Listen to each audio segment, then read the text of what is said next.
క్రీస్తు నామములో శుభములు. వాయిస్ లేస్తుందా?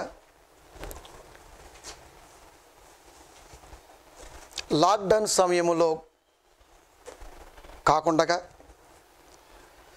మామూలు సమయంలో కూడా మనం ప్రతి శుక్రవారం ఎన్నో సంగతులు ప్రపంచంలో ఉన్న పిల్లలకు మనం అందిస్తున్నాం. దాన్ని కొనసాగిస్తూ ఈ లాక్డౌన్ సమయంలో కూడా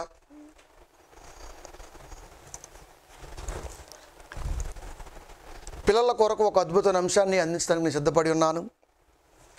దయచేసి ఆన్లైన్లో ఉన్న పిల్లలు జాగ్రత్తగా మీరు ఆలోచించాలి. దేవుని యొక్క ఉద్దేశం కానీ దేవుని యొక్క సంకల్పం కానీ ఎలా ఉందో ఎలా ఉంటుందో వాక్యం ద్వారా మాత్రమే మనం ఆలోచించగలం. ఈ రోజున మీకు పైన లేబుల్లో టైప్ చేశాను. ప్రకటించిన రీతిగా మాట్లాడుతున్న అంశం పర్ల్ బిజినెస్ మ్యాన్, ముత్యముల వర్తక వ్యాపారి. ఈరోజున మాట్లాడుతున్న అంశం ముత్యముల వర్తక వ్యాపారి. ప్రియమైన దేవుని పిల్లలారా, ఈ అంశాన్ని నాన్న చెర్రి ఇక్కడ టైం నాకు ఇంచుమించుగా ఒక 20 నిమిషాల తర్వాత నువ్వు నాకు చెప్పాలి దీంట్లో, ఓకే? ఇక్కడ ఎందుకంటే మళ్ళీ రెండో ఫైల్ చేయాలి మనం. ముత్యముల వర్తక వ్యాపారి అనే అంశాన్ని పిల్లలకు అందించాలని నేను కోరుకుంటున్నాను. చాలా జాగ్రత్తగా ఏదో చెబితే వింటారులే, ఏం చెప్పినా పర్వాలేదులే అన్న ధోరణిలో నేను ఎప్పుడూ బైబిల్ని మీకు అందించను. దేవుడు తెలుసుకున్న మాటని స్ట్రైట్గా చెప్పటం నాకు అలవాటు. కనుక పర్ల్ బిజినెస్ మ్యాన్ అనే అంశాన్ని, ముత్యముల వ్యాపారకుడు, వర్తక వ్యాపారి అనే అంశాన్ని మాట్లాడుతున్నామంటే దేవుడు ఏదో ప్రపంచ పిల్లలకు చెప్పాలి అని కోరుకున్నాడు. అదేంటో ఈ రాత్రికాల సమయంలో ఈ దినమున వీక్షిస్తున్నటువంటి మీ అందరూ చాలా జాగ్రత్తగా ఆలోచించాలి అని మనస్ఫూర్తిగా కోరుకుంటున్నాను. మనకు తెలుసు వ్యాపారంలో 2 రకాలు ఉంటాయి. ఒకటి నీతిగా చేసే వ్యాపారం అయితే, మరొకటి నీతి మాలినిదిగా చేసే వ్యాపారం. నీతిగా చేసే వ్యాపారం ఎప్పుడు అలాగే ఉండిపోతుంటుంది. అదే మోసం చేసే వ్యాపారం అనుకోండి, అతి కొద్ది సమయంలోనే అది డెవలప్ అవుతూ ఉంటుంది. ఎందుకంటారు? నీతిగా చేసేవాడు ఏమీ ఆశించడు. నీతి తప్పి చేస్తున్నవాడు ఏదో ఆశించే చేస్తాడు. ఇక్కడ వ్యాపారి నువ్వో నేనో కాదు, దేవుడు. ఇక్కడ వ్యాపారి దేవుడు కనబడబోతున్నాడు. దేవుడు కనబడుతున్నాడు వ్యాపారిగా. దేవుడు వ్యాపారం ఎలా చేస్తాడు? నీతిగానే చేస్తాడు. దేవుడు వ్యాపారం చేస్తాడా? తెలియాలి కదా మరి నీకు. వ్యాపారం చేస్తాడో చేయడో తెలియాలి కదా. దేవుడు వ్యాపారవేత్తగా కనపడాలనుకుంటున్నాడు ప్రపంచానికి. ఎందుకంటే నువ్వు బైబిల్ వ్యాపారం చేశావు. అందుకే దేవుని యొక్క ఉద్దేశాన్ని చెప్పటం కొరకు, నిన్ను ఆలోచింప చేయటం కొరకు ఆయన వ్యాపారవేత్తగా రంగప్రవేశం చేశాడు. జాగ్రత్తగా ఆలోచిద్దాం. బైబిల్ తెరిచి మత్తయి రాసిన సువార్త 13వ అధ్యాయము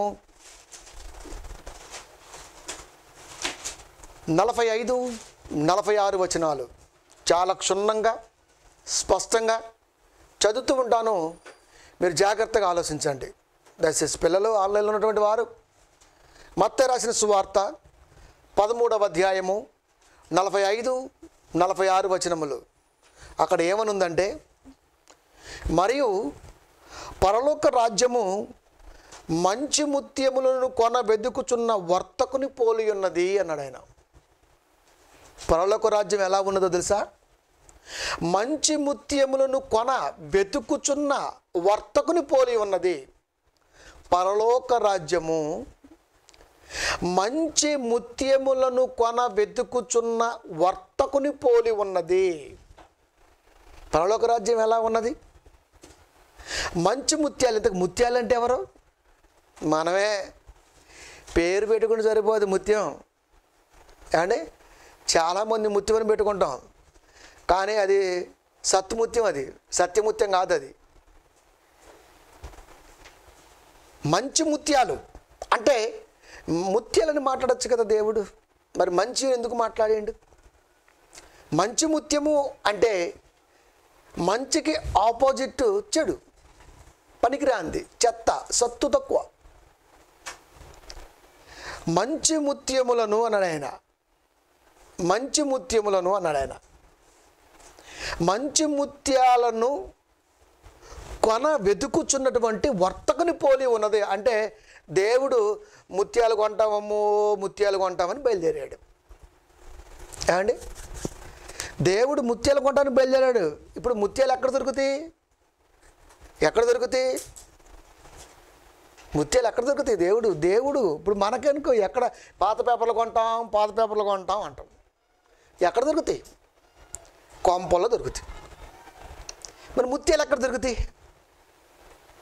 నువ్వు ముత్యాలు కొనాలంటే ఎక్కడికి వెళ్తావు? నువ్వు వెళ్ళాలంటే షాప్కి వెళ్ళాల్సిందే. అంటే ఇప్పుడు ముత్యాలు ఉండేది ఎక్కడ? షాపుల్లో. అంటే ఇప్పుడు దేవుడు షాపుల్లోకి వెళ్తాడా? షాపుల దగ్గరికి వెళ్ళి ముత్యాలు కొంటాం అంటాడా? కాదు కదా. ముత్యం అంటే ఇప్పుడు నువ్వు ఎక్కడుంటావు? నువ్వు చర్చిలో ఉంటావు కదా.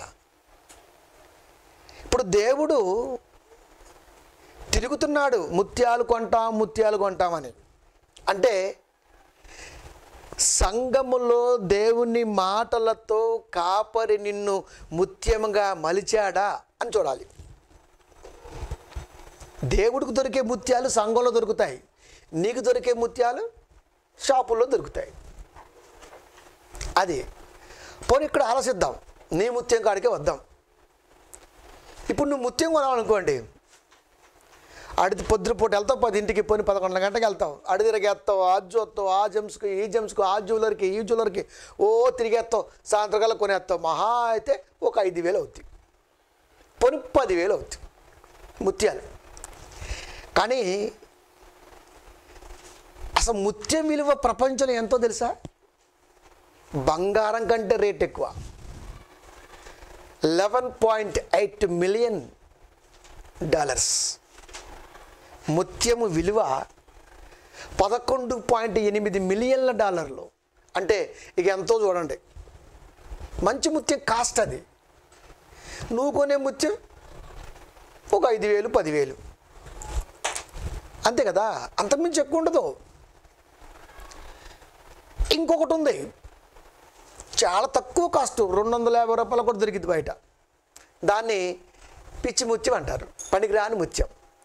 కానీ మెడలో వేసుకుంటావు, పనికిరాంది కూడా మెడలో వేసుకుంటావు, పనికొచ్చేది కూడా మెడలోనే వేసుకుంటాం. పనికిరానిది మెడలోనే ఉంటుంది, పనికొచ్చేది మెడలోనే ఉంటుంది. పనికిరానిది కొద్ది కాలం పోయిన తర్వాత వెళ్ళిపోతుంది, పనికొచ్చేది ఎప్పటికీ మిగిలిపోతుంది. రెండు ఉండేది మెడలోనే. పోనీ ఆ ముత్యం ఎలా తయారైంది తెలుసా? కృత్రిమ ముత్యాలు ఉన్నాయి. ఇవి బయట షావుకారులు తయారు చేసుకుంటారు. అండ్ పిచ్చి ముత్యాలు అవన్నీ కూడా వాటి కొరకు చాలామంది ఫ్యాక్టరీస్ ఉన్నాయి, అవన్నీ కూడా వాడుతూ ఉంటారు, వస్తుంటాయి. అసలైన ముత్యం దొరకాలంటే నీకు సముద్రంలోకి వెళ్ళాలి. సముద్రంలోకి వెళ్ళాలి. సముద్రములో ఎన్నో లక్షల జీవులు ఉన్నాయి. సముద్రం అనే ఒక ప్రపంచంలో ఎన్నో లక్షల జీవులు ఉన్నవి. వాటిలో సెల్స్ అంటారు ఇంగ్లీషులో, తెలుగులో ఆల్చిప్ప. ఆల్చిప్ప అనే ఒక జీవి కూడా ఉంది. ఇది తొలకరి వర్షపు నీటిని అలా పట్టేసి సముద్ర అడుగు భాగానికి వెళ్ళి, సముద్ర అడుగు భాగంలో ఉండే ఇసుక, పైనుండే ఇసుక వేరుంటుంది, మట్టి ఇసుక ఉంటుంది, లావు ఇసుక ఉంటుంది, ఇలా రకరకాల ఇసుకలో రకరకాలు ఉన్నాయి. సముద్ర అడుగు భాగాన ఉండే ఇసుకని తిని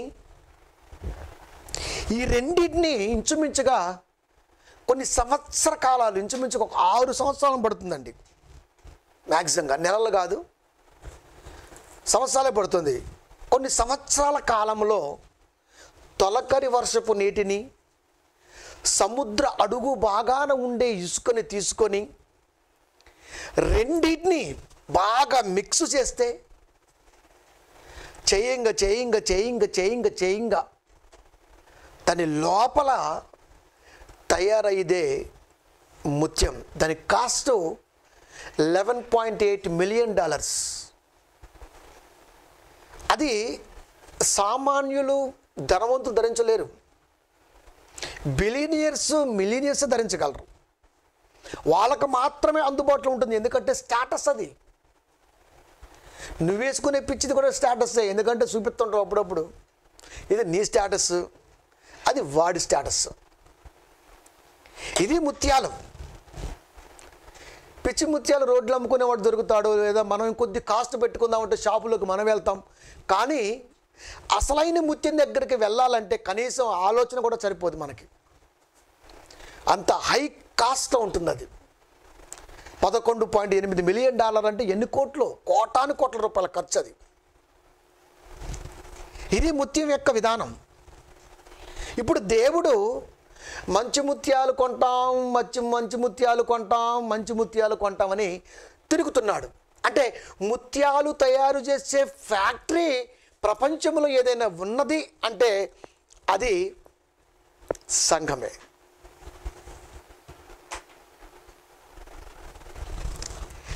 అది సంఘమే. ఇప్పుడు ఆలోచిద్దాం. సంఘములో మంచి ముత్యాలుగా తయారైనటువంటి ముత్యాలు ఉన్నవా? ఏమండి? కాపరి తయారు చేశాడా?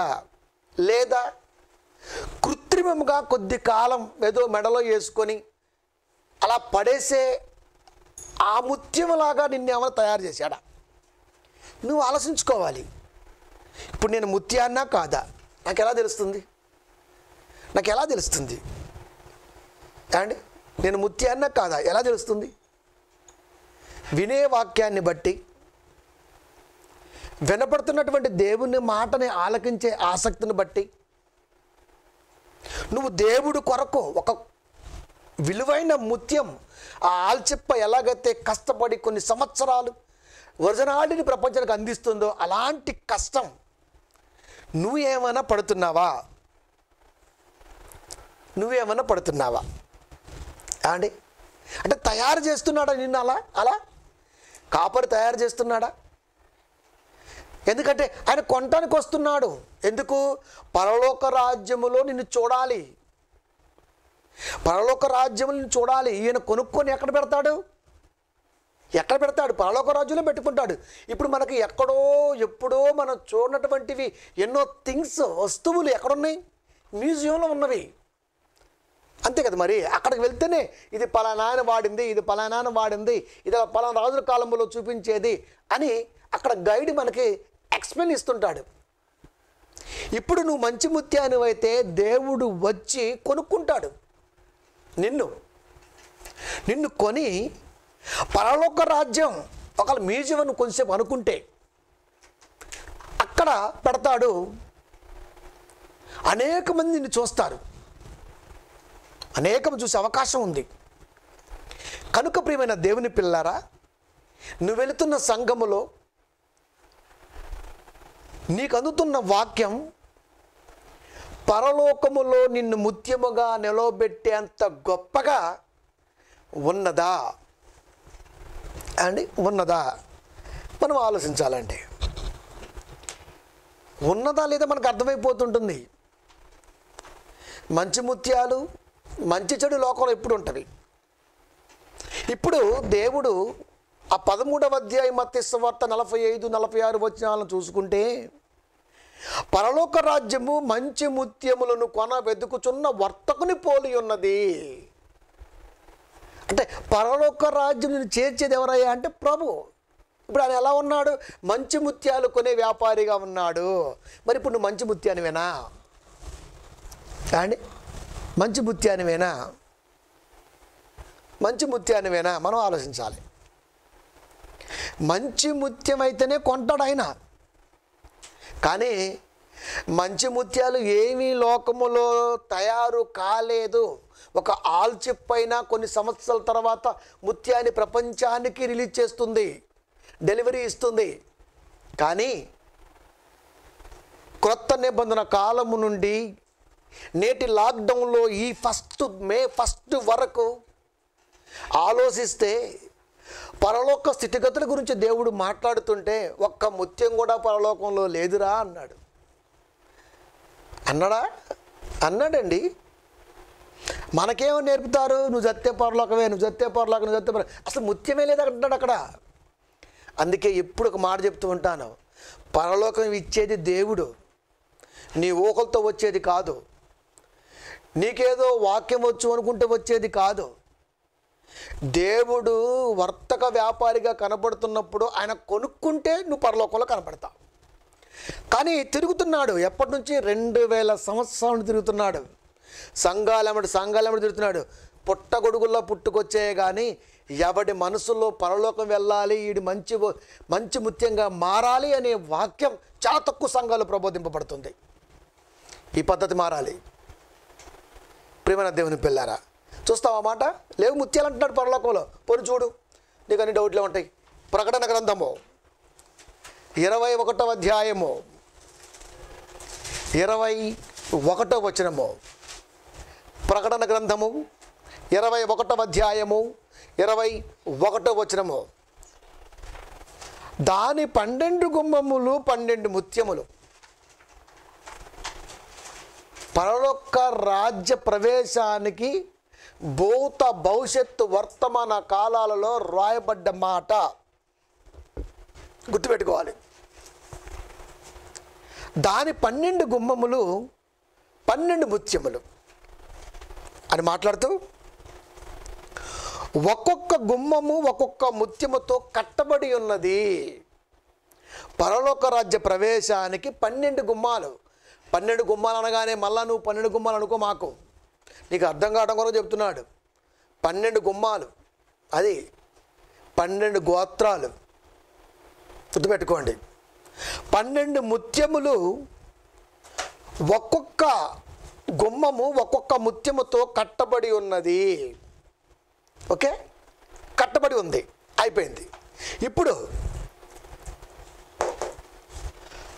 పట్టణపు రాజవీధి శుద్ధి సువర్ణమయమై స్వచ్ఛమైన స్ఫటికమును పోలి ఉన్నది. పట్టణపు రాజవీధి అంటే పరలోక రాజ్యం యొక్క మెయిన్ స్ట్రీట్ ఎలా ఉన్నదంట? ఎలా ఉంది చూద్దాం. ఎలా ఉందంట? పరలోక రాజ్య ప్రవేశానికి ఆ మార్గం ఎలా ఉందయ్యా అంటే, పట్టణపు రాజవీధి మెయిన్ స్ట్రీట్ శుద్ధ సువర్ణమయమై, శుద్ధీకరింపబడి సువర్ణమయమై అంటే బంగారముతో మొత్తం నింపబడి ఉన్నది. అంటే వెలుగులు విరజిమ్ముతున్నట్టుగా ఎప్పుడైతే మనం ఒక అధికారం వస్తుంటే మనం మొత్తం ఎలాగైతే అరేంజ్ చేస్తాం లైట్లు, అలా శుద్ధ సువర్ణమై ఏమాత్రం మలినము లేని బంగారంతో స్వచ్ఛమైన స్ఫటికమును పోలి ఉన్నది. తల స్ఫటికం తెల్లగా ఉంటుంది కదా, తల మెరిసిపోతుంది. శుద్ధ సువర్ణము ఏమాత్రము కల్తీ లేని బంగారం. ఏది? పరలోకానికి వెళ్ళే రాజవీధి. ఇంతకు రాజు ఎవరో? రాజవీధిని ఎందుకన్నాడు? రాజులైన యాజక సమూహం మీరు అంటే మీరు వర్తక వ్యాపారిగా దేవుడు లోకంలో తిరుగుతున్నప్పుడు సంఘములో మంచి ముత్యాలుగా కనబడితే మీ బ్రతుకు మెయిన్ స్ట్రీట్లో గుట్ట పరలోకములో 12 గుమ్మాల ద్వారా వెళ్ళవలసి ఉన్నది కనుక అది ఎలా ఉన్నదయ్యా అంటే రాజవీధి. అంటే నువ్వు వస్తున్నప్పుడు ఆ వీధి శుద్ధ సువర్ణంగా మలచబడి స్ఫటికం దగదగ తెల్లగా స్ఫటికమును పోలి ఉన్నది, దానిలో ఏ దేవాలయము నాకు కనబడలేదే అంటున్నాడు ఆయన. పరలోక రాజ్యం ఎలా ఉంది? 12 గుమ్మములు, 12 ముత్యములు, ఒక్కొక్క గుమ్మము ఒక్కొక్క ముత్యముతో కట్టబడి ఉన్నది అండి, కట్టబడి ఉన్నది. అంటే దేవుడు మంచి ముత్యాలను వెతుకుతున్నప్పుడు ఆయనకి ఎన్ని దొరికాయా అంటే 12 దొరికాయి. ఆ 12 గుమ్మాల్లో నుంచే వెళ్ళాలి. నోవాకు జలప్రళయం అయిపోయిన తర్వాత షేము, హాము, యాపేతు ఈ ముగ్గురులో నుండి ఏదో ఒక వ్యక్తిలో నుంచి నువ్వు రావాల్సి ఉంది. ఏదో ఒక వ్యక్తి. అలా వచ్చేటువంటి వారిలో ఏ వ్యక్తి నుంచి వచ్చి ఉంటావు చెప్పండి, పోనీ క్యాచ్ చేస్తే షేములో నుంచే రావాలి. ఎందుకంటే షేములో నుంచే వచ్చాడు అబ్రహాము గారు, షేములో నుంచే రాబడ్డాడు అబ్రహాము గారు. అబ్రహాము గారి గర్భాన్ని వచ్చినటువంటి వారు ఇస్సాకు వారు, ఇస్సాకు వారి గర్భాన్ని వచ్చినటువంటి వారు యాకోబు వారు, యాకోబు గర్భాన 12 గోత్రాలు. ఆ 12 గోత్రాలు పెలెగు కాలంలో అలా చెల్లాచెదురు అయిపోయి ఎట్టి పెడితే వెళ్ళిపోయాయి జలప్రళయం అనంతరం. అలా మధ్యధరా సముద్ర తీరం గుండా, మధ్యధరా సముద్ర తీరాన్ని పరిపాలించిన వాడు అలెగ్జాండర్, ద గ్రేట్ అలెగ్జాండర్. 4వ శతాబ్దం, 333 సంవత్సరం. తర్వాత చెప్తే ఇవన్నీ లైన్ చెప్తున్నా మీకు, ఓకే. ఆ మధ్యధరా సముద్రము గుండా అలా జాతులుగా కొండల ప్రాంతాల్లో, మైదాన ప్రాంతాల్లో అలా అలా అలా అలా అలా దేశం మొత్తం అలా పాకిపోయింది. ఈరోజు మనం భారతదేశంలో ఉన్నాం. ఇది ఆసియా ఖండంలో ఒక భాగం. 56 కంట్రీలు ఆసియా ఖండంలో. ఇలాంటివి 7 ఖండాలు ఉన్నవి. ఆసియా ఖండంలోనే ఉన్నాం మనం. యేసుక్రీస్తు అక్కడే పుట్టారు. ఈ చరిత్ర అంతా చూసుకుంటూ వస్తే ఖచ్చితంగా ఈ 12 గోత్రాలకి మనకి ఎక్కడో సంబంధం ముడిపడి ఉంది.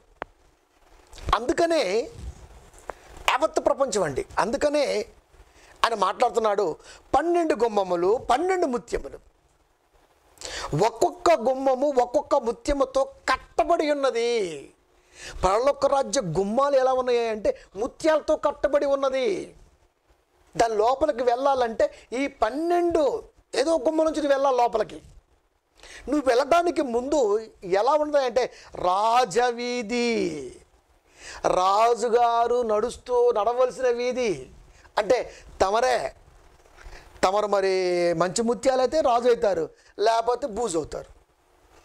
అది శుద్ధ అన్నాడు. శుద్ధ అంటే అసలు ఏమాత్రం మలినం లేనిది, సువర్ణమయమై స్వచ్ఛమైన స్ఫటికమును పోలి ఉన్నది. తెల్లగా మెరిసిపోతున్న బంగారము తలతలలాడుతూ ఆ రాజవీధి మొత్తం కాంతులమయంతో వెదజల్లుతున్నది. వెల్కమ్ పలుకుతున్నది. ఎవరి కొరకు? సారువారి కొరకు. ఏ సారు వీరు? మంచి ముత్యాలు. అది మంచి ముత్యం. ఇకపోతే లాస్ట్ మాట ఏంటంటే దానిలో ఏ దేవాలయమును కనబడలేదు. ఏ దేవాలయమును కనబడలేదు. ఏ దేవాలయము కనపడలేదు. దేవాలయం అనగానే కాస్త కూస్తో పరిజ్ఞానం ఉన్నటువంటి క్రైస్తవ బిడ్డలకు తెలుసు మనమే అని.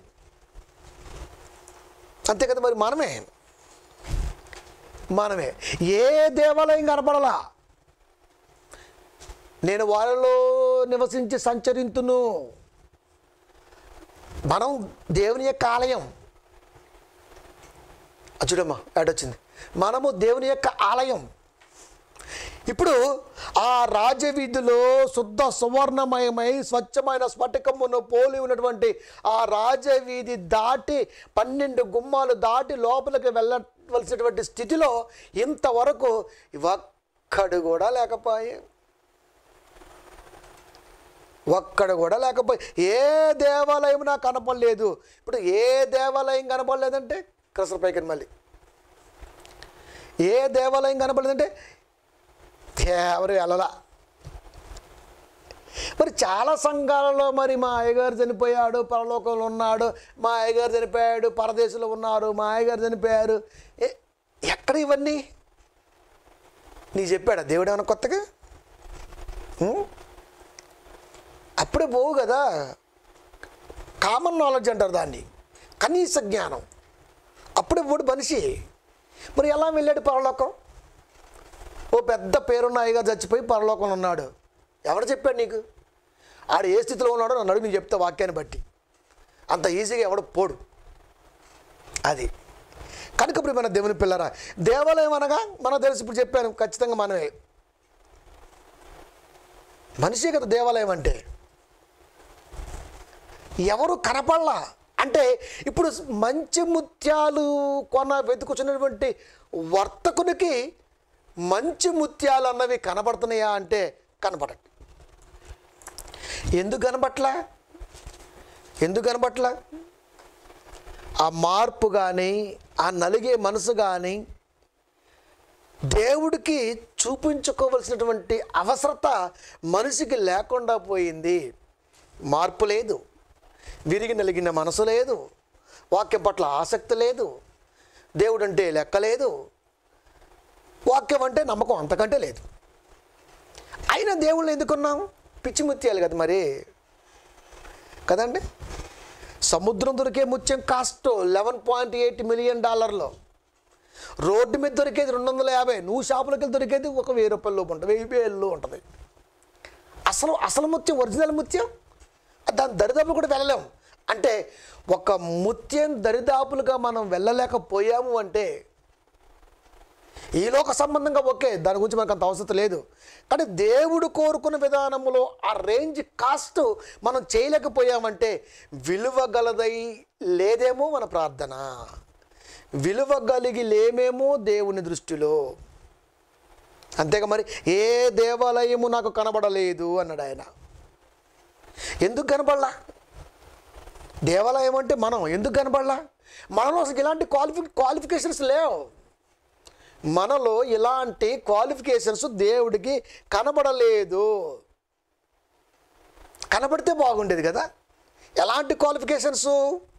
కీర్తనల గ్రంథము 34వ అధ్యాయము 18వ వచనము, విరిగిన హృదయము గలవారికి యెహోవా ఆసన్నుడు, నలిగిన మనసు గలవారిని ఆయన రక్షించును. విరిగిన హృదయము గలవారికి యెహోవా ఆసన్నుడు. విరిగిన హృదయము అనగా మనసు. ఎవరికి విరిగిన మనసు ఉన్నది? మనసు విరగటం అంటే సినిమాలో చూపించినట్టుగా అర్థం పేలిపోవటమా? అదే మనసు విరగటం అంటే ఏంటి? 66 పుస్తకాలలో ఇంచుమించుగా 40 మంది భక్తుల జీవితాలు కాకుండా అనేక మంది అనీతి పరుల గురించి కూడా రాయించాడు, భక్తిహీనుల గురించి రాయించాడు. వాళ్ళ పేర్లు కూడా ప్రస్తావించబడ్డవి. వాళ్ళు మనుషులే, వీళ్ళు మనుషులే అయినప్పుడు వాళ్ళలో ఉన్నటువంటి స్పెషల్ క్వాలిటీస్ ఏంటి, వీళ్ళల్లో స్పెషల్ క్వాలిటీస్ లేకపోవడం గల కారణం ఏంటి అని మనిషి ఆలోచించి దేవుడు కొరకు బ్రతికినటువంటి భక్తుల జీవితాలు ఎలా అయితే నలగబడ్డాయో, ఎందుకు వాళ్ళు తెలిసి నలగొట్టుకున్నారో మనకు అర్థమయ్యే పరిస్థితిలో లేం మనం. ఎందుకంటే ఆ బోధం లేదు ఇప్పుడు లోకంలో. ఎప్పుడు చూడు ఒకటే బోధ. ఇప్పుడు చూడండి ప్రజెంట్ సిచ్యువేషన్ కదా, ఎంత గ్రాండ్గా నడుస్తుందండి. ఇప్పుడు ఏం నడుస్తుంది బాస్? ఫాగ్ నడుస్తుంది బాస్. ఏం నడుస్తుందంట? ఫాగ్ నడుస్తుంది. ఇప్పుడు ఏం నడుస్తుంది? ఇప్పుడు కరోనా నడుస్తుంది బాస్. కరోనా నడుస్తుంది.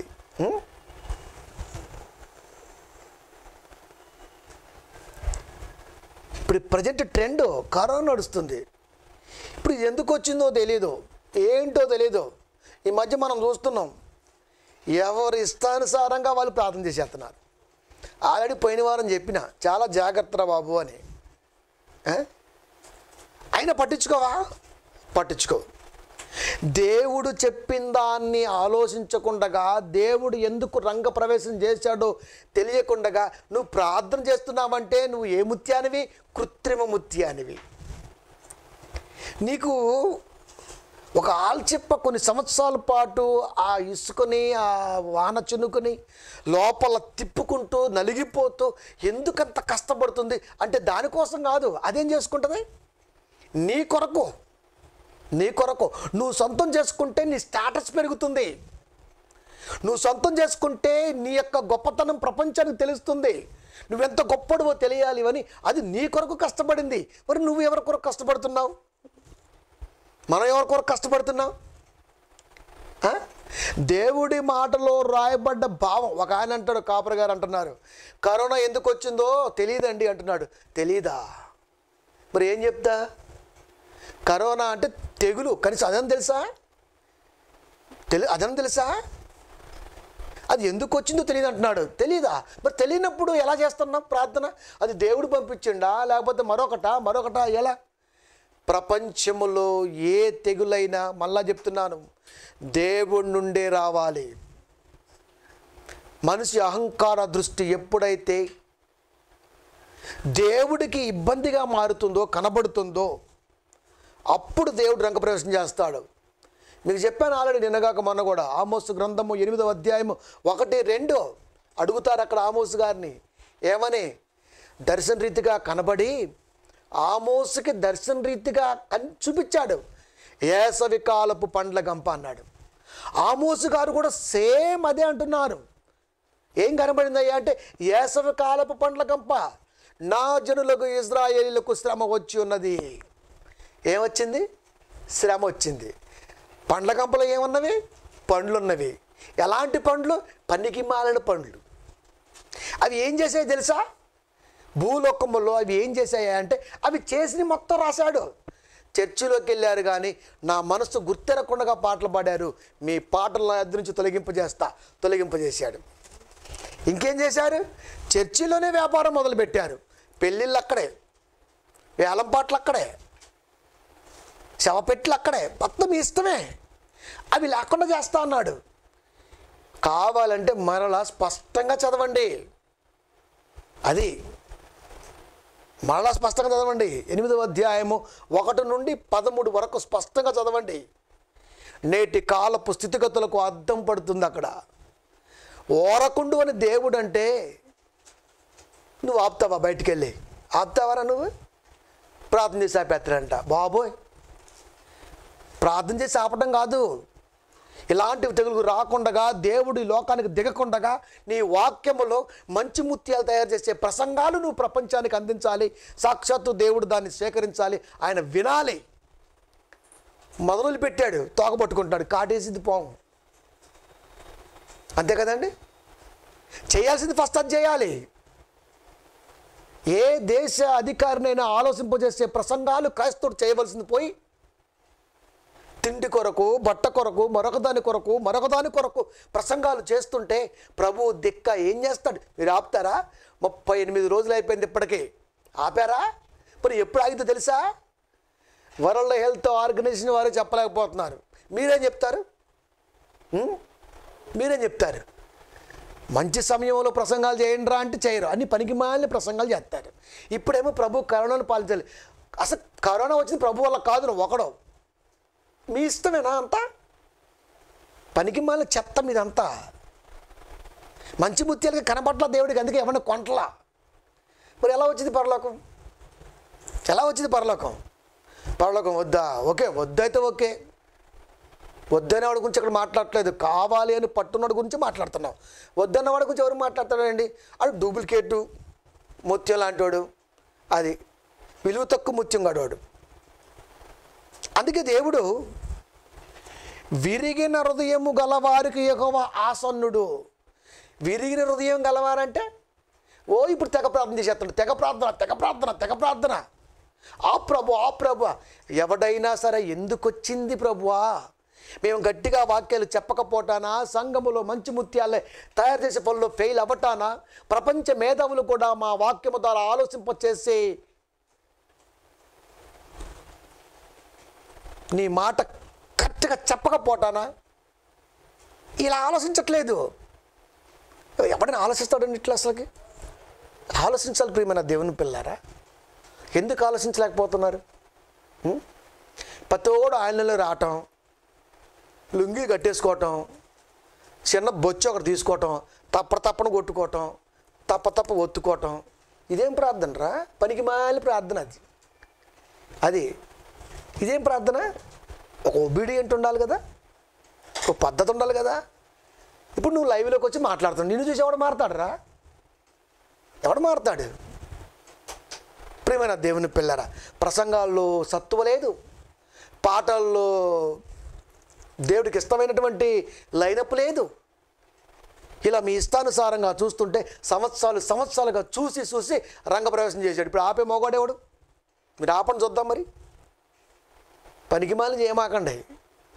దేవుడు ఏం చెప్పాడో దాన్ని ఆలోచించి ప్రపంచానికి అందించవలసిన బాధ్యత. ఎప్పుడు మారతాడండి మనిషి? దేవుడు అంటే ఎప్పుడు భయపడతాడు? ఈరోజు ప్రపంచ దేశాలు భయపడడానికి అర్థం ఏంటి? మేము ఎదుర్కొంటాం అంటున్నారు, నువ్వేమో మేము ప్రార్థన చేస్తాం అంటున్నావు. ఎదుర్కొనేవాడు గొప్పగా కనపడుతున్నాడు, నీ ప్రార్థన చెత్తలోకి వెళ్ళిపోయింది. ఒక ఉగ్రత వచ్చింది అంటే ఏలియా గారు ప్రార్థన చేశారా? 3.5 years వచ్చింది. ఎందుకు? ఇజ్రాయెల్కి గర్వం, కండకావరం, బలుపు, బోలెడు రకాల డిసీజులు వచ్చాయి వాళ్ళకి.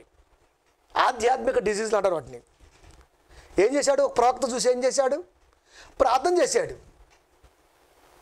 మనం చేస్తామా? ప్రభువా, లోకములో సత్యవాక్యం లేదు ప్రభువా, ఇలాంటి ఉగ్రత రాకపోతే మాట అంటారు ప్రభువా, ఇలా చేస్తామా? మన మొఖాలకి ఇలాంటి ఆలోచన వచ్చా? ఎప్పటికీ రాదు. ఎందుకంటే మన దగ్గర అంత లోతైనటువంటి మ్యాటర్లు ఇల్లప్ప. అది చేయొచ్చా అట్లా ప్రార్థన? కాపరు చేయొచ్చా? కాపరే కదరా చేయాల్సింది మరి ప్రార్థన. ఎవరు చేస్తారు? కండకావరం బట్టిన ఇజ్రాయెల్ దిగి రావాలన్నాడు అంతే. 3.5 years పశువులకు మేత లేదు. పోనీ ఈయనకేమైనా సమృద్ధిగా ఉందా? ఈయన కూడా అంతే. కెరేతువాకు దగ్గర కొన్నాళ్ళు ఉన్నాడు, కాకితేత కాకోలముల చేత మాంసము రొట్టె పంపించాడు. తర్వాత అది ఎండిపోయింది. సారేపతి ఊరికి వెళ్ళాడు, పాప ఒక విధవరాలు పాప తినటానికి వెళ్ళలేదు, ఆమె దగ్గర ఉన్నాడు. ఆమె తనదాకు దాంట్లో పెట్టింది. కొడుకు చనిపోతే దాన్ని బతికిచ్చాడు. ఇలా చేసుకుంటూ కష్టాలు అనుభవిస్తూ ఆయన కూడా దాంట్లో ఉన్నాడు. ఈ 3.5 సంవత్సరాలలో ఎప్పుడు కూడా ఏ రోజు దేవుణ్ణి అడగలాయన. నువ్వేంట్రా 30 రోజులకి 30 సార్లు అడిగేస్తున్నావు? నువ్వేం బోధకుడురా? తెంగరనాయాలి, నువ్వేం బోధకుడు అసలుకి? అందుకే ఎక్కువ అవుతుంది రోజు. ఇంకా ఒక విపత్తు వస్తుందంటే దేవుడు కొనటానికి వర్తక వ్యాపారిగా లోకంలో తిరుగుతుంటే ఏ సంఘములో ముత్యం కనపట్ల, మంచి ముత్యం రాక ఏమొచ్చింది? మరి ఉగ్రత రాక ఏమొచ్చింది? ఇది నేర్పండి. ఒక భయం నేర్పండి, దాంట్లో భక్తి ఇమిడి ఉంటుంది. ఈ రెండు కలిస్తేనే పరలోకానికి నీ బ్రతుకు మిళితమై ఉంటుంది. ఇది నేర్పవా? ఇది కనపడదా? ఏడ చూసినా ఒకటే ఏడుపు, దరిద్రపు ఏడుపు. ఇంపాసిబుల్. నేను చెప్తున్నా, మీలో మార్పు రావాలి, అప్పుడే పోతుంది అది. మార్పు రాకపోతే ఎట్రా నాయన అసలుకి? విరిగిన హృదయం గలవారికి, హృదయం విరగటం అంటే దేని వచ్చి ఇప్పుడు ఇరిగిద్ది. ఇప్పుడు ఒక ఆయన అంటున్నాడు, అస్సలకి ఇది వచ్చిన కాంచి నేను అసలు నిద్రపోవట్లేదయ్యా. ఏం చేస్తున్నాయ్యా? చేతులు ఒత్తుకుంటున్నావా? పిసుకుంటా. స్ట్రెస్ బాల్ ఒకటి ఉంటుంది, అది ఒత్తుకో. బైబిల్ ముందేసుకో, అది ఒత్తుకో, బాగా మెత్తగా ఉంటుంది. పనికి మాలిన చెప్పమాకండే, మారండి రా. ఇప్పటికైనా మారాలి. మారకపోతే ఎట్లా? దేనికోసం విరిగి నరిగింది? ప్రపంచంలో వాక్యము లేదు ప్రభువా, ఏ అధికారికైనా నీ వాక్యం హడలెత్తించాలి ప్రభువా, అలా చెప్పే జ్ఞానం నాకు ఇవ్వు ప్రభువా అని అడిగామా? రాజ్యాన్ని పరిపాలించాలంటే సొలొమోను ఏమడిగాడు? జ్ఞానం. నువ్వేం అడుగుతున్నావు? డబ్బు, లేకపోతే అనుకూల వాతావరణం ఇచ్చేస్తాడు మీకు. మారండి రా, మారండి. వర్తక వ్యాపారి రంగంలోకి దిగాడు. ఇక్కడ నిన్ను కొనటానికి ప్రయత్నం చేస్తున్నాడు. అది యేసుక్రీస్తు వారు విలువ పెట్టి కొనబడి వారము అన్నాడంటే తన రక్తం ముత్యము కంటే, లోకముత్యము కంటే గొప్పదైన క్రీస్తు రక్తం చేత మనల్ని కొంటే, ఈరోజున మనలో సత్తువ లేకపోయే, శక్తి లేకపోయే, వాక్యం గ్రహించే మేధస్సు లేకపోయే, బైబిల్ ముందేసుకొని దేవుడి గురించి ఆలోచించే సామర్థ్యము శక్తి లేకపోయే, టైం అంతకంటే లేకపోయే, ఇంకెట్లా ఎట్లా ఎట్లా విపత్తు వస్తే ప్రార్థన చేయటం కాదు, విపత్తు రాకముందే సత్యవాక్యము ఊరికి 10 సంఘాలు కనపడుతున్నాయి, ఇంకా ఎక్కువే. ఏం చేస్తున్నారు మీరంతా? ఈడి మీద వాడు, వాడి మీద ఈడు, ఈడి మీద వాడు, వాడి మీద ఈడు. మీరంతా ఏమన్నా పత్తి పుల్ల మీరంతా మొత్తం మూసుకొని దేవుడి దగ్గరికి వచ్చి ఆలోచించండి. విరిగిన మనసు అంటున్నాడు, విరిగిన హృదయమో ఎవడకుందది? పోనీ ఎదగటం అంటే ఏంటి? ఏ విషయంలో ఎరగొట్టుకుంటున్నావు? నాకు ఈ విషయంలో మనసు నలిగిపోతుంది, నేను కకలాపికలం అయిపోతున్నా, ఎప్పుడు అనుకుంటున్నావు నువ్వు? ఎప్పుడు అనుకోవాలి? ఇన్ని వాక్యాలు, ఇంత లోతైనటువంటి మాటలు, ఇంత మనిషిని ఆలోచింపజేసే తత్వము బైబిల్లో దేవుడు రాయించి ఇచ్చినప్పుడు, శరీర సంబంధంగానో లోక సంబంధంగానో ఈ కొద్ది కాలంలో నీకేదో కలిసి వచ్చే బోధ చేస్తుంటే, ఆ బోధ దగ్గర మిమ్మల్ని మొందబెట్టేంత వరకు అక్కడే పాతుకుపోయి ఉంటుంటే, పనికి మాలిన చత్తువ లేని ముత్యాల్లాగా మీరెప్పుడు రా బాగుపడేది? మీరెప్పుడు బాగుపడతారు? విరగటం అంటే ఏంటి అసలుకి? 40 రోజులు ఉపవాసం ఉంటే విరిగిపోద్దా మనసు? తర్వాత మళ్ళీ అతుక్కుంటుందా? మళ్ళీ గట్టిపడిపోద్దా? విరిగిన మనసు అంటే నీకు ఓకొచ్చిన దగ్గర నుంచి దేవుళ్ళు ఉన్నటువంటి స్థితిగతులన్నీ చూసుకుంటూ, అనేక సంగతులను ఆలోచింపజేస్తూ, నీకు మరణం సమీపించేంత వరకు ప్రతి విషయంలో దేవుడి మాట అందలేదు, ఏంటి ఇంత లోతు కానీ ఆ తలంపుతో బాధపడే మనసు ఉన్నవాడు విరిగిన మనసు గలవాడు. 40 రోజులు ఉపవాసం ఉంటే విరిగిపోద్దంట మనసు. ఎవరు చెప్పిండి? బైబిల్ ఎక్కడుంది? ఎక్కడుంది? చెత్త. ప్రపంచ క్రైస్తవ్యం మొత్తం చెత్త, డస్ట్బిన్. ఇంతతో ఆగిపోదు ఉగ్రత. మీరు అనుకుంటున్నారేమో, ఎక్కువే. అది తెగులెంబడి తెగులు దోవలు తీరిపోద్ది అంతే. చేయండి కూర్చొని ప్రార్థన. మీ పని ఏముంది? సిరతలొత్తు కూడా చేయటమే కదా. అంతమించి మీరేం చేస్తారు? ఏమండి? ఎప్పటికైనా మార్పు రావాలి. ప్రతి సంఘములో సత్య సువార్త, ప్రపంచ మేధావి కూడా ఆలోచించే గొప్పదైన సువార్త బయటికి వెళ్ళగలగాలి. అప్పుడు కదా తీవ్రత తగ్గేది, ఉగ్రత ఆగేది. మారండ్రా, అది అంటున్నాడు దేవుడు. విరిగిన హృదయము గలవారికి యెహోవా ఆసన్నుడు, వారి పక్షాన ఉంటా అంటున్నాడు ఆయన. దేవుడు ఎవరి పక్షాన ఉంటాడు? ఎవరి పక్షం ఉంటాడు? ఆ నినివే వాళ్ళు బూడిద పోసుకున్నారండి, ఇప్పుడు మనం ఇటు కట్టుకుంటే సరిపోద్దండి. ఉంటాడరా నీ పక్షాన? మరి నినివే పట్టణ స్థితి నీకు వచ్చిందా? నీకు వచ్చిన స్థితి అప్పుడు వాళ్ళకుందా? ఆ స్థితిలో వాళ్ళు ఏం చేశారు, ఈ స్థితిలో నువ్వేం చేయాలి? బైబిల్ దగ్గరకు రా, అది కంపేర్ చేసుకో, దాన్ని బట్టి ఏం చేయాలో చూడు. కనీస జ్ఞానం లేకుండా ఈ రోజున సువార్తలు ఎలా ఉండగలుగుతున్నామండి మనం? ఆలోచించండి ప్రియమైన దేవుని పిల్లారా. అది నలిగిన మనస్సు గలవాడిని ఆయన రక్షించును. నలిగిన మనస్సు, విర్రగటం, నలగటం ఏ విషయంలో? 1 కొరింథీ 9:16 మహానుభావుడు ఒక మాట మాట్లాడతాడు. అయ్యో, నేను సువార్తను ప్రకటింపపోయినలా నాకు శ్రమ. అది విరిగి నలిగిన మనసు. ఏ సువార్త ప్రకటించాడు? మా సువార్త అన్నాడు ఆయన. మా సువార్త ప్రకారం ఎవడు నడుచుకోకపోతే వాడికి శ్రమ. మా సువార్త, ఎస్, ఇది మాది అని ఎందుకన్నాం? ప్రభు, మావాడు, మా తండ్రి, నా దేవుడు, ఇది కదా. సువార్తను ప్రకటించకపోతే శ్రమ. ఏ సువార్త? నువ్వు చేసే సువార్త కాదు అది. ఆ సువార్త ఎంత గొప్పదో నీకు ఎప్పటికీ అర్థం కాదు. అది విరిగి నలిగిన మనసు అంటే. అది ప్రియమైన దేవుని పిల్లారా. ఒక ప్రాంతంలో వాక్యం చెప్పి ఏడొచ్చింది, ఒక ప్రాంతంలో వాక్యం చెప్పి ఒక ప్రాంతానికి వెళ్ళిపోతే తిరిగి వాళ్ళు తిరిగిపోయారని తెలిస్తే నలిగిపోతున్నాడండి ఆయన. ఇది ఇరిగి నలగటం అంటే. ఇంత గొప్పగా వాక్యం చెప్పినా ఎందుకు వీళ్ళు మారిపోతున్నారు, ఏం జరుగుతుంది అని అనుక్షణము బాధపడుతూ తన జీవితం మొత్తం ఎక్కువ శాతం జైల్లో గడిపాడు కదండి. కష్టాలు, ఇబ్బందులు, జైలు పాలు, శ్రమలు. ఎవరి కొరకు? సువార్త కొరకు, నీ కొరకు, నా కొరకు. మా కొరకు ఎందుకండి ఆయన పట్టం? అయితే మానేయి. అయితే మానే తీసుకోవటం. ప్రేమన దేవుని పిల్లారా, అది విరిగి నలిగి మనసు అంటే. మనం ఏమనుకుంటాం, ఉపవాసం ఉంటే నలిగిపోయానండి నేను. ఏ విషయం నలిగిపోయావు సార్? ఏ విషయం నలిగిపోయావు?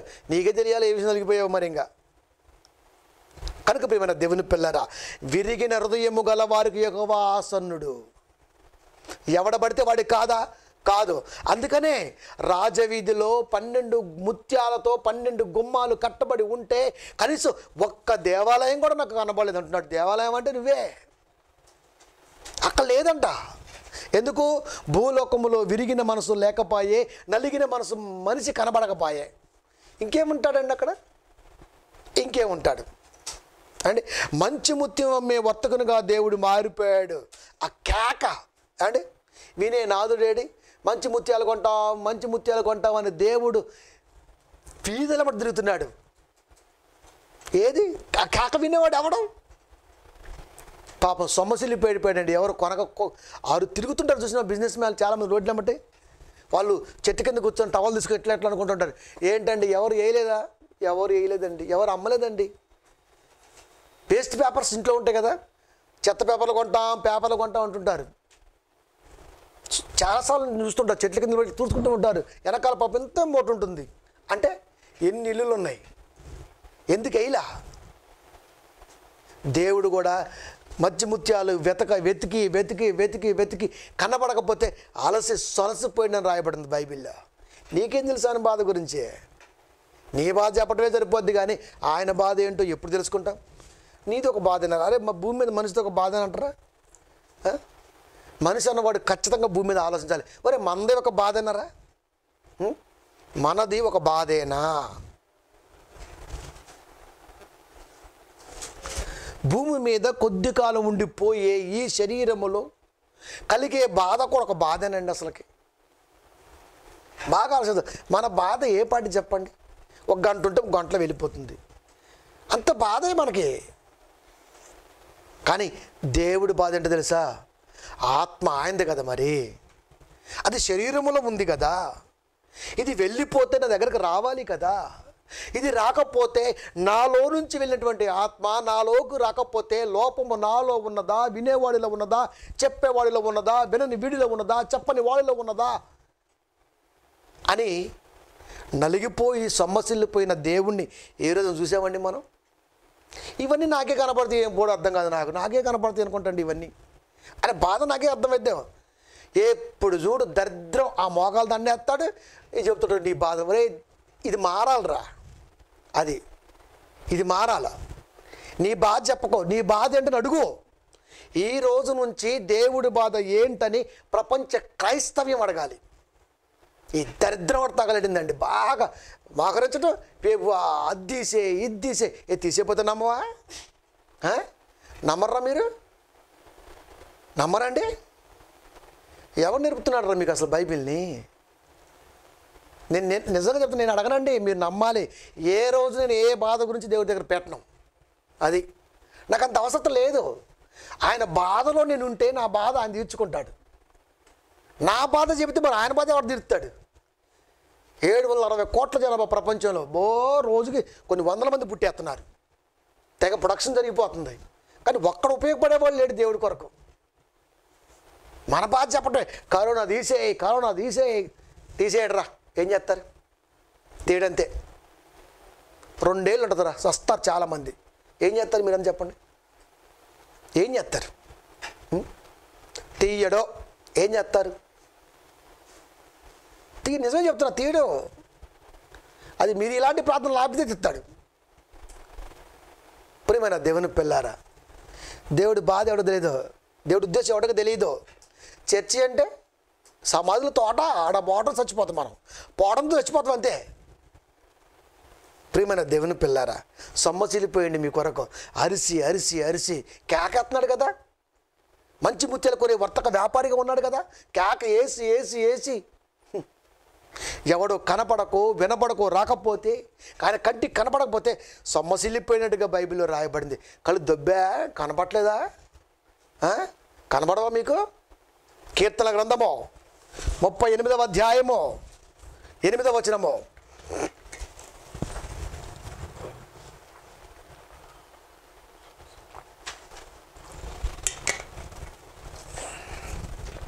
నేను సొమ్మసిల్లి బహుగా నలిగి ఉన్నాను.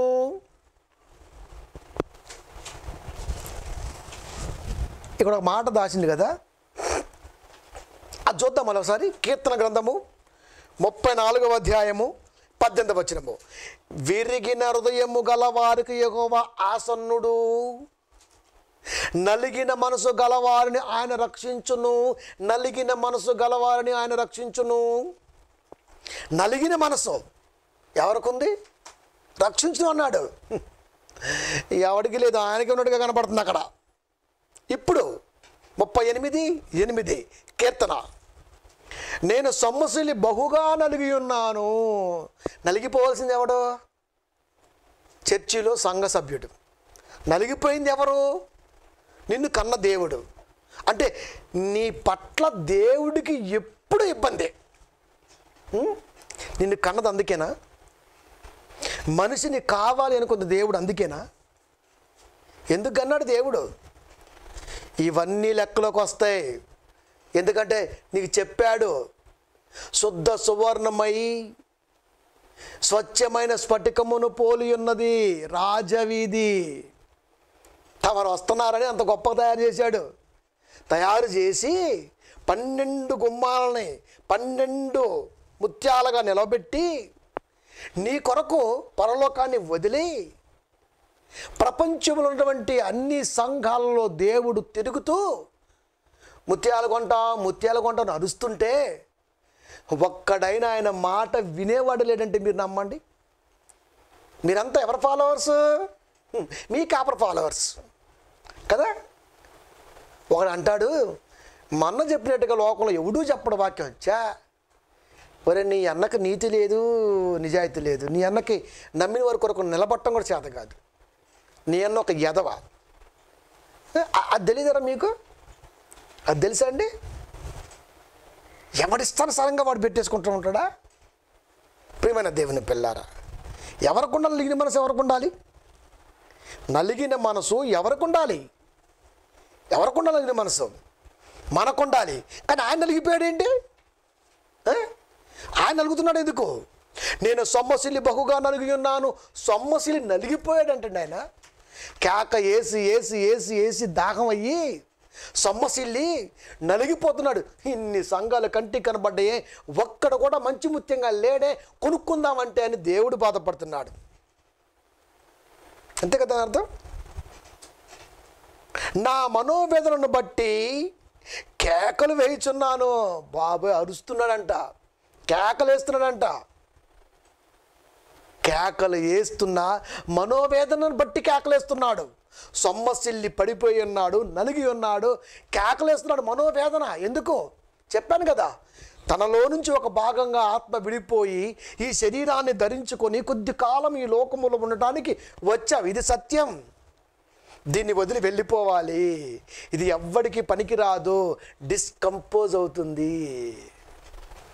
కుళ్ళు బట్టి కంపొచ్చి ఉండటానికి కూడా కనీసం ఉండటానికి వీలేదు. ఎంత మంచి కొంపైనా ఆ కొంపలో దీన్ని బయట వేస్తారు. ఎందుకు? అసలు ఆయన లేడు కదా. ఆయన ఎక్కడికి వెళ్ళాలి? ఏ ఆత్మ అయితే తనలో ఒక భాగంగా విభాగింపబడి ఆకారాన్ని ధరించుకొని భూమి మీదకి ఈ రూపంలో వచ్చిందో, ఇది తిరిగి మరలా అక్కడికి వెళ్ళాలి. అంటే ఇక్కడ విరిగి నలిగిన మనసు వాక్యం కొరకు, వాక్యం అందని ఆత్మల కొరకు బ్రతకాలి. ఏది అసలుకి? అదేది? అందుకే ఖాళీ అంటున్నాడు పరలోకం. ఏ దేవాలయం నాకు కనబడలేదు. ఎందుకు కనబడలా? విరిగిన మనసు ఆయనకే ఉన్నది, నలిగిన మనసు కూడా ఆయనకే ఉన్నది. చెప్పానండి, మరొకసారి చెప్తాను.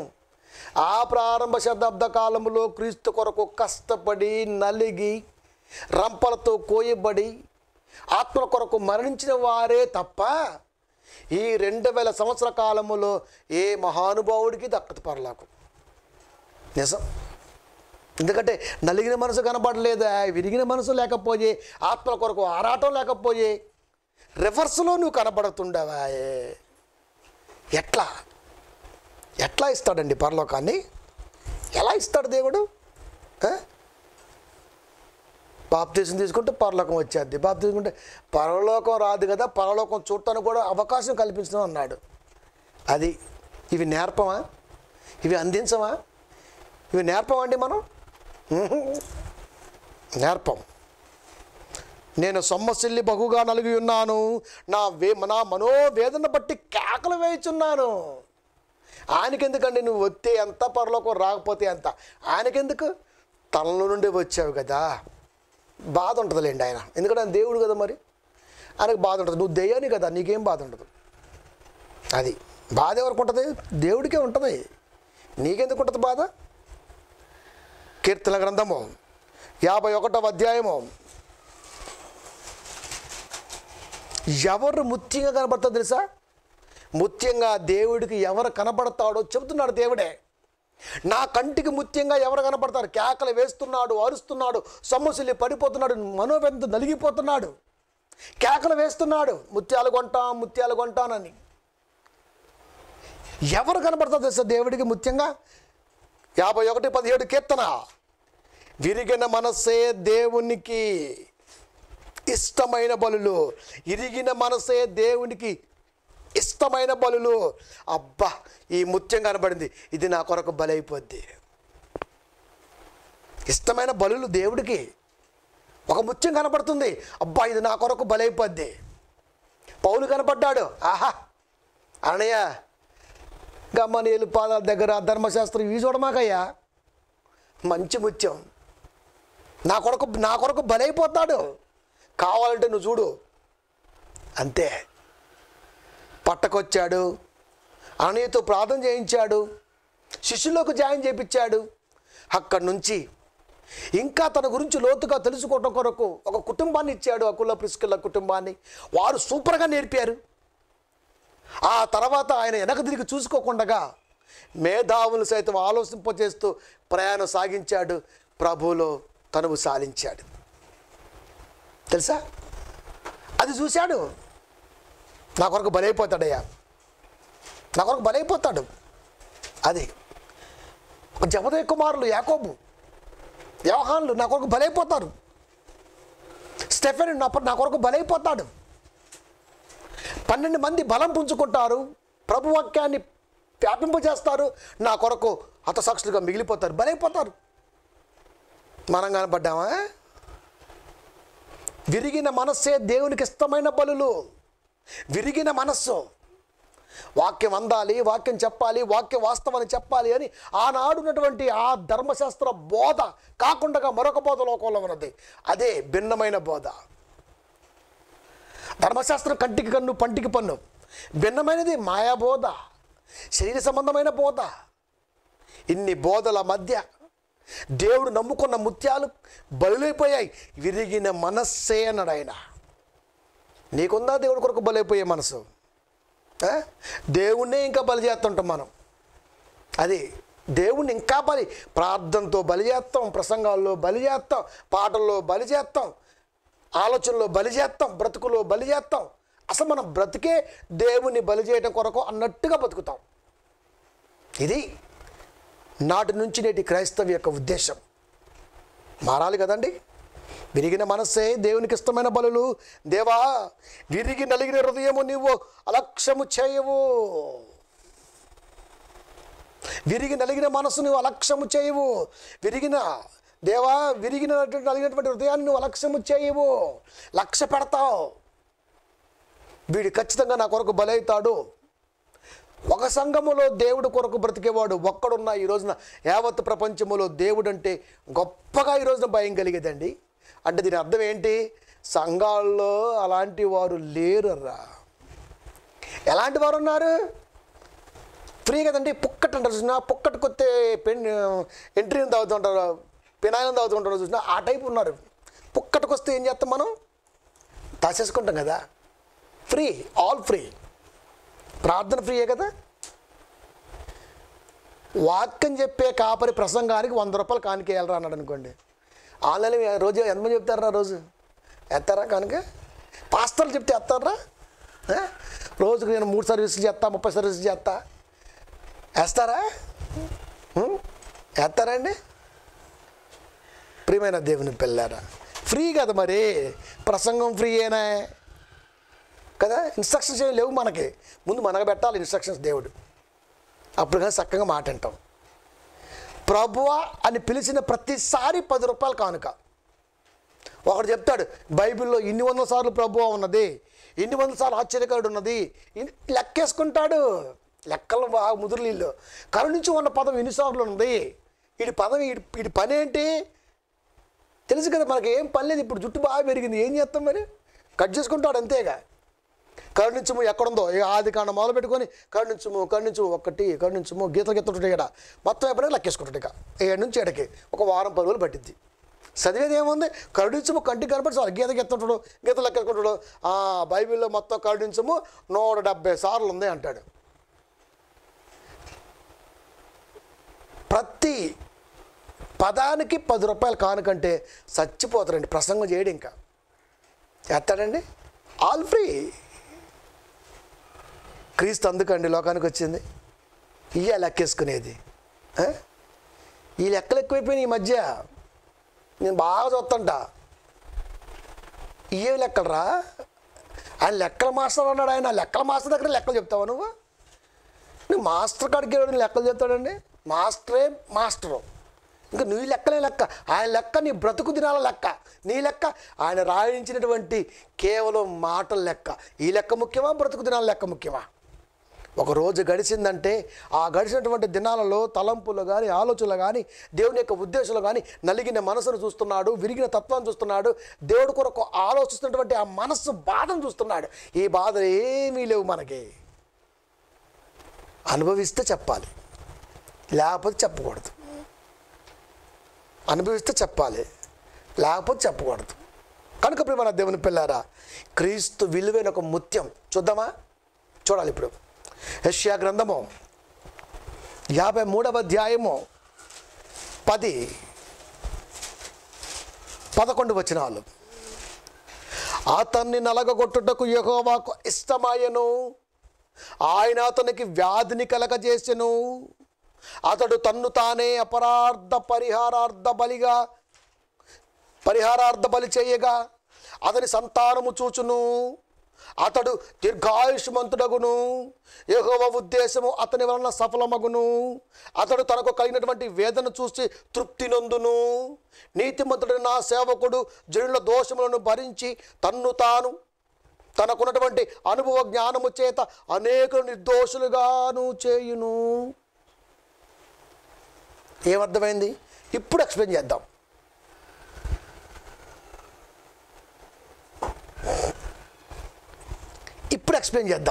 ఏమండి? అతనిని నలగొట్టుటకు యెహోవాకు ఇష్టమాయెను. దేవుణ్ణి యేసుక్రీస్తు వారిని నలగగొట్టడం యెహోవాకు ఇష్టం. ఇప్పుడు యేసుక్రీస్తు వారిని నలగగొట్టడం యెహోవాకు ఇష్టం అంటే యెహోవాని నలగొట్టాడు యేసుక్రీస్తు వారిని. యెహోవాని నలగొట్టాడు యేసుక్రీస్తు వారిని. నలగొట్టడం అంటే తండ్రి బాధను చూసి లోకానికి వచ్చినప్పుడు ఎదుగుతున్న ఎదుగుదలలో ఎదురయ్యే ప్రతి ఆటంకాన్ని యేసుక్రీస్తు వారు స్వీకరిస్తూ సాగుతున్నటువంటి ఆ కాలములో నలిగిపోతున్న మనసుని దేవుడు నేను నలగొట్టే అన్నాడు. ఇప్పుడు కోడాలతో దెబ్బలు కొట్టింది ఎవరో? సైనికులు. కానీ దేవుడు నలగొట్టే అంటున్నాడు. ఇప్పుడు నలగొట్టడం కోడాలతో కొట్టడం ఒకటేనా? కోడాలతో కొట్టడం వేరు, నలగొట్టడం వేరు. ఎందుకు నలిగిపోయాడు ఆయన? ఎందుకు నలిగిపోయాడు? అప్పటికే పడట్లేదు లోకములో మనుషుల మధ్య మనుషులకి వైరం. ఇజ్రాయేలు యూదులు ఒక తెగగా, మిశ్రమ జాతిగా వచ్చినటువంటి వారు మరొక తెగగా, ఇన్ని తెగల మధ్య అవినవ సంబంధాలు కట్ అవుతుంటే ఆయన కలుపుతూ శిష్యుల్ని బలపరుస్తూ, తిరిగి వాళ్ళు బలహీనపడుతుంటే మళ్ళా బాధపడుతూ మళ్ళా బలపరుస్తూ ఈ రకంగా నలిగిపోతూ ఉన్నాడు ఆయన. అది సిలువలో అయ్యి అది నలగొట్టబట్టం కాదు. నలగొట్టబట్టం అంటే సిలువ ఎక్కడానికి ముందే వాక్యం కొరకు, శిష్యుల కొరకు, ప్రపంచానికి చేరువేసే పనిలో ఎలాంటి నిర్ణయాలు తీసుకోవాలని నలిగిపోతున్నాడే అది. మరి ఆ నలగొట్టం అది నువ్వు చూసి వీటికి విలువ ఇవ్వాలి. అది నలగొట్టబట్టం అంటే. అది చూడాలి. బల్లెపు పోటు ఎందుకు పొడిచాడు? నా కొరకే, నా కొరకే. ఇప్పుడు నువ్వు నలిగిపోవాలి. ఇది నలగొట్టబట్టం అంటే. అలా నలగొట్టబడ్డాడు యేసుక్రీస్తు వారు దేవునితో. అది దాని అర్థం. అది అతను నలగొట్టకు యెహోవాకు ఇష్టమాయను, ఆయన అతనికి వ్యాధిని కలగజేసెను. అప్పుడు వచ్చాడా? రాకముందే అన్ని చెప్పేస్తున్నాడు. బాధ. అతడు తన్ను తానే పరిహారార్థ బలి చేయగా, అంటే అపరాధానికి పరిహారార్థం. అపరాధం ఎవరు చేశారు? మనం పాడుకుంటాం, అపరాధిని యేసయ్యా అంటే. అపరాధి ఎవరు? మనమే. అపరాధానికి పరిహారం బలి. అపరాధానికి పరిహారం బలి. అపరార్థ పరిహార బలి ఆయన చేశాడా? నీ కొరకు ఆయన చేశాడు. చేయగా అతని సంతానము చూసును. అతని సంతానం అంటే ఎవడో అంటున్నాడు పోరంబోకులోడు, యేసుక్రీస్తు వారు కూడా పెళ్ళి అయిపోయిందంటే అతని సంతానం బైబిల్లో రాయబడిందని. మరి పెళ్ళైతే సంతానం కాదురా నాయన, మేమందరం ఆయన సంతానమే. అది వాడికి అర్థం కాదులేండి, వాడిని వదిలేద్దాం. కానీ వాడొక తెంగర బుజ్జిగాడు. మరి ఏం చేస్తాం? ఎన్ని రకాల తెంగర బుజ్జిగా లోకంలో ఉన్నారు మనకి. అది 10 తెంగర బుజ్జిగాని వేసుకుంటూ రావాలి ఇప్పుడు మనం. కనుక ప్రియమైన దేవుని పిల్లరా, అతని సంతానము చూచును. మనం చూసామా? చూస్తున్నాం. అతడు దీర్ఘాయుష్మంతుడగును.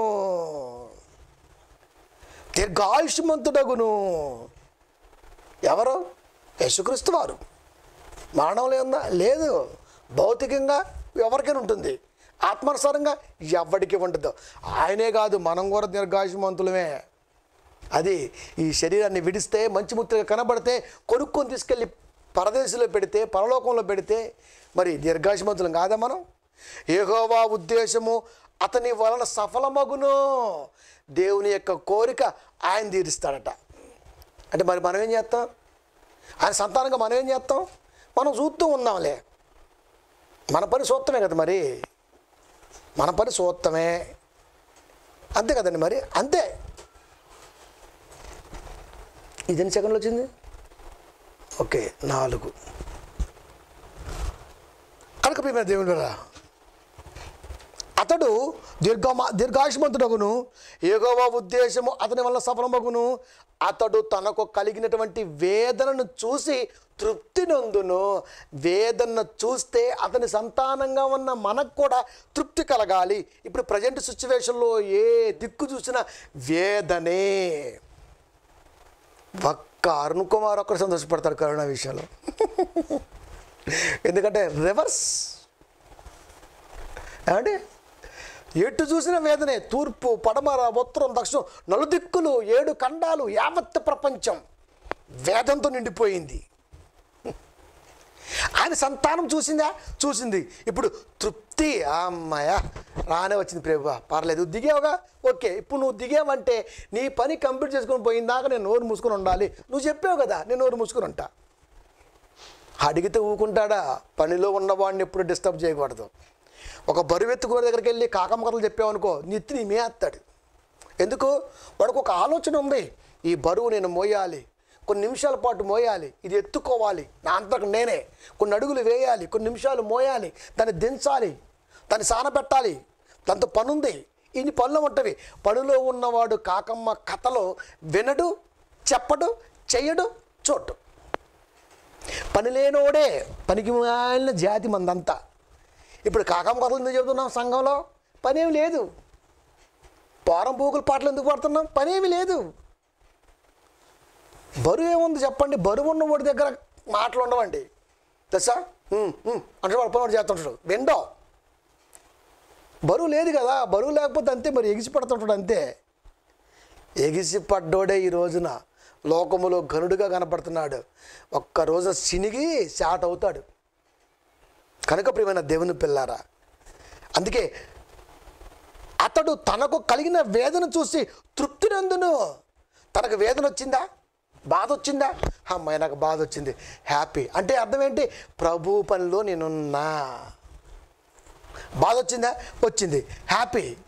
అందరం చర్చి పనిలో ఉన్నామా? ఉన్నాం. కరోనా వచ్చిందా? హ్యాపీ. కరోనా పో, కరోనా పో, కరోనా పో. ఎట్టబోద్ది అసలు కదా నీ దానికి ప్రాణం ఉందా? నీ మాట వింటదా? నీ మాట వింటదా? పోద్దా? తృప్తిపడు. మేము గట్టిగా ప్రసంగాలు చేయలేదు కాబట్టి ప్రభు రంగంలో దిగాడు. ఆయన పని ఆయన చేసుకొని పోతాడు. అప్పుడు దాకా నోరు మూసుకొని ఉందాం. క్రైస్తవుడు ప్రార్థిస్తే సంఖ్యలు దిగిపోతాయి. ఆ రోజు ఎందుకు దిగాయి సంఖ్యలు? ఎందుకు దిగాయి? ప్రార్థన చేస్తే ఎందుకు ఆగింది సూర్యుడు చంద్రుడు? దేవుడు నమ్మిన వారి పక్షాన ఉన్నాడు. అది నమ్మిన వారి పక్షాన ఉన్నాడు. ఇప్పుడు ఆయనే దిగాడు. నమ్మకం లేదు ఎవరి దగ్గర, అందుకే ఆయన దిగాడు. అప్పుడు దిగాడు, యుద్ధాలు జరుగుతుంది, దేవుడు దిగాడా? ప్రియమైన దేవుని పిల్లారా, చాలా జాగ్రత్తగా బైబిల్ని ఆలోచించాలి కదండి. ఇప్పుడు దేవుడి టైం, నీ పని ఓన్లీ చూడటమే, అంతే. చదువుతున్నాడు, నీతిమంతుడైన నా సేవకుడు జనుల దోషములను భరించి తన్ను తాను అనుభవ జ్ఞానము చేత అనేకులను నిర్దోషులుగా చేయును. నీతిమంతుడైన నా సేవకుడు జనుల దోషములను భరించి, దోషం ఉండబట్టే ఇంత ప్రాబ్లం వచ్చింది. దోష జనితంగా ఉన్నారు కాబట్టి ఇంత ప్రాబ్లం ఫేస్ చేస్తున్నాం. సత్య సంబంధమైన వాక్యాలు చెప్పి దేవుడి ఉద్దేశాన్ని స్థిరపరిచి, వాస్తవం ఎవడు నమ్మినా నమ్మకపోయినా విశ్వసించిపోయినా కాదన్నా కూడదన్నా పోదన్నా వద్దన్నా ఏదన్నా సరే వాస్తవాన్ని మాత్రమే చెప్పగలగాలి. ప్రతి సంఘములో ఈ బోధ పురుడు పోసుకోవాలి. అదండి దేవుడు కోరుకున్నాడు. అనుభవ జ్ఞానము చేత అనుభవం ఏముందండి అసలు? మనకి అనుభవం ఏముంది? ఏమండి, కాపరిగా రావడానికి అనుభవం కావాలా? ప్రభు పిలుచుకుంటే సరిపోద్దండి. ప్రభు అప్పుడు పిలుచుకుంటాడండి, ఇప్పుడు పిలవడండి ఆయన. నీకు ఏమాత్రం అనుభవం ఉంది? విరిగి నలిగిన మనసు అర్థం తెలుసా? బాధ వస్తే తృప్తి ఎలా పడాలో తెలుసా? బాధ వచ్చిందంటే దీని వెనకాల దేవుడు హస్తం పనిచేస్తుంది, మనం వెనక్కి తగ్గాలన్న ఆలోచనతో ఉన్నాడా? అనుభవ జ్ఞానం ఏది? ఇవన్నీ అనుభవ జ్ఞానంలోకి రావాలంటే నేర్పాలి. ఎవరు నేర్పాలి? ఇలాంటి వాడు నేర్పాలి, అంతే కదండి. మరి ఎవరు నేర్పాలండి? అనుభవ జ్ఞానం రావండి ఎవరు నేర్పాలి? అనుభవించిన వాడు నేర్పాలి. అనుభవ జ్ఞానము చేత అనేకులను నిర్దోషులుగా చేయును. అనుభవ జ్ఞానము ఉంటేనే పరిచర్యకు సాధ్యం. ఆ రోజు పామర్లు పిలుచుకున్నాడు. పామర్లేం కాదు వాళ్ళు, చదువు లేనంత మాత్రాన పామర్లు అనరు. పామర్లు అంటే అర్థం తెలుసా? అది కూడా తెలిసావు మనకి. మనమేమనుకుంటున్నాం? పామరులు అనగానే చదువు లేని వారు అనుకుంటున్నాం. పామరులు అనే పదానికి అర్థం సామాన్యులు, చదువు లేని వారు కాదు. తెలుసా? సామాన్యులంటే ఎవరికి లెక్కలేదు. ఒక ఆయనేమో ఇంటింటే డాక్టర్ పని చేసుకుంటాడు, మరొక ఆయనేమో చేపలు పట్టుకుంటాడు, మరొక ఆయనేమో మరొక పని చేసుకుంటాడు, మరొక ఆయన మరొక వృత్తి. వీళ్ళంతా ఎవరు? గుర్తింపు లేని వ్యక్తులు, సామాన్యులు. పామర్లు అంటే విద్య లేని పామర్లు. విద్య అంటే నీ కాలములో నువ్వు చదువుకుంటున్న చదువు కాదు. దేవుడికి నువ్వు నచ్చాలే కానీ చదువు లేకపోతే ఏంటర్రా? ఏమండి, విరిగి నలిగిన మనస్సు, వాక్యం పట్ల నీకు శ్రద్ధ, సత్యమైన వాక్యాన్ని ప్రపంచానికి పరిచయం చేయాలనే ఆసక్తి, ఖండించే గుణం, తప్పుదిద్దే తత్వం, ఇవన్నీ నీలో ఉంటే 2వ క్లాస్ చదువుకున్నా కూడా బైబిల్ బాగా చెప్పచ్చు. తెలుసా? నిజమండి. దైవకృప అంటారు దాన్ని. అదేది? అనుభవ జ్ఞానం లేదు, ఆలోచన లేదు, దేవుడి మీద నమ్మకం అంతకంటే లేదు. వచ్చామా, కొద్ది కాలం సంఘం మీద పడి సంఘంతో ఎలబుచ్చుకున్నామా, కొడేసుకున్నామా, కొడబెట్టుకున్నామా, లోకం నుంచి వెళ్ళిపోయామా, ఆ తర్వాత మిమ్మల్ని అందరినీ మడతట్టి మల్లెపూలు చుట్టి మంచి విందు చేస్తాడు అక్కడ. ఇంకా తప్పదు మరి, మానవ జాతికి చెప్పాలి మరి. ప్రియమైన దేవుని పిల్లరా, అందుకనే నిర్దోషునిగా చేయాలంటే అనుభవ జ్ఞానం. ఎలాంటి వాక్యాలు పిల్లలకు అందిస్తే వాళ్ళు ఆలోచిస్తారు. ఇది కదండి దేవుడు కోరుకున్నది. ఇది కదా. ఎవరైతే ఒక ఆలుచిప్ప జీవి కష్టపడిందో, నలిగిపోయిందో, తన కొరకు కాకుండా తను ఎదుక్కునే వారికి అది దొరికిద్దో, వాళ్ళు ఎంత గొప్పగా లోకంలో కనబడతారో, అలా నలిగిపోయేవాడు, అలా ఆలుచిప్పగా, అలా ముత్యంగా నాకు ఎవడ కనబడతాడు వాడంటే నాకు ఇష్టం అన్నాడు. చూడన్నమాట. యెషయా గ్రంథము 57వ అధ్యాయము ఆడి వస్తుందా, 15వ వచనము. మహాగణుడును మహోన్నతుడును పరిశుద్ధుడును నిత్య నివాసునైన వాడు ఇలాగు సెలవిచ్చున్నాడు. ఇన్ని పదాలు ఎందుకు రాశాడు? నీ గుండెలు అవిసిపోవాలి కాబట్టి. నువ్వేమని పెట్టుకుంటావు?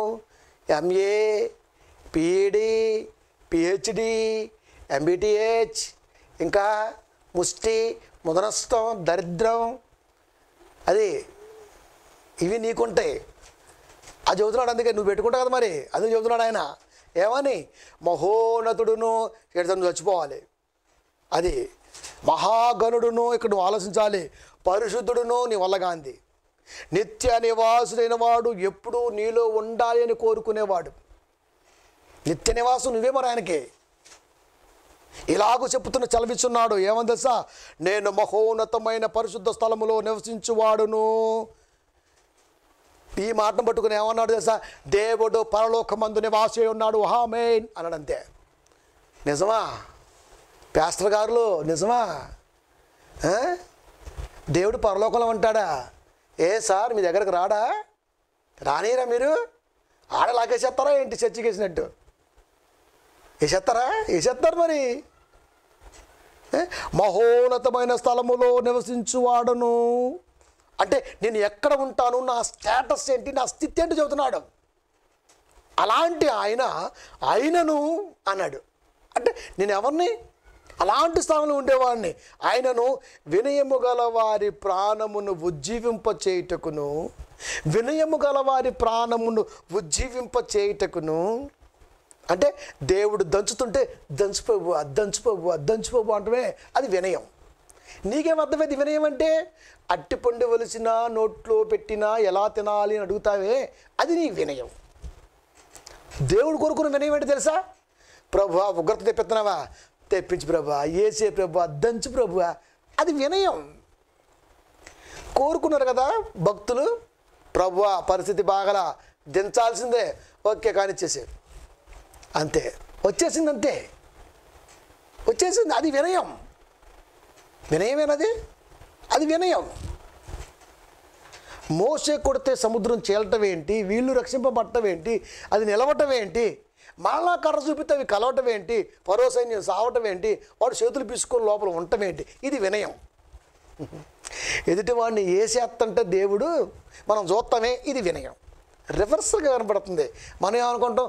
ఒబీడియన్స్ ఇంగ్లీష్లో వినయం అనగానే ఇది కుదరదు. ఇది నువ్వు రాసుకున్న ఇంగ్లీష్ ఒబీడియన్స్. దేవుడు కోరుకున్న ఒబీడియన్స్ వేరే ఉంది. అదేంటంటే సంపే పివ్వా, చచ్చిపోతారు పివ్వా, సావు దొబ్బే పివ్వా. ఇది ఇలా చేయి ప్రార్థన. ఎందుకు? సిగ్గున్న వచ్చింది కదా మరి. అండి దిగాడు కదా దేవుడు రంగంలోకి. అది వినయం.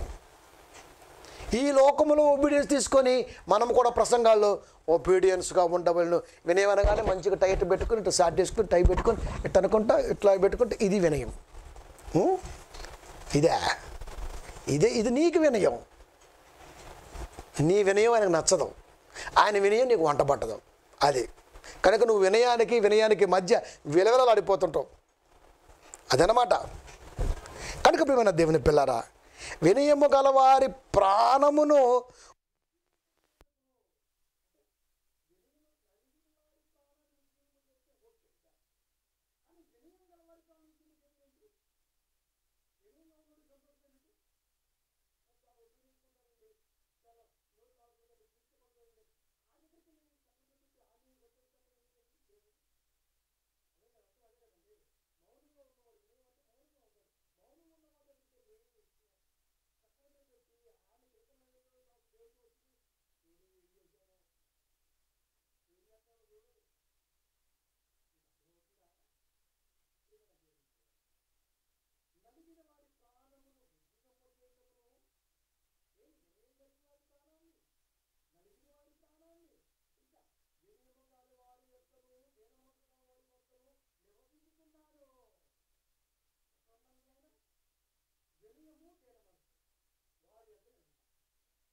వారి యొద్ద నేనుంటా. ఓకే, ఏం కాదు. వారి యొద్ద నేనుంటా. ఎవరి యొద్ద? వీరి యొద్ద. దేని కొరకు నలిగారు? దేని కొరకు వాళ్ళు విరిగిన మనసు కలిగి ఉన్నారు? వాస్తవం అందకపోవటాన్ని బట్టి వాళ్ళు నలిగిపోతున్నారు. అంతే కదండి మరి? అంతే.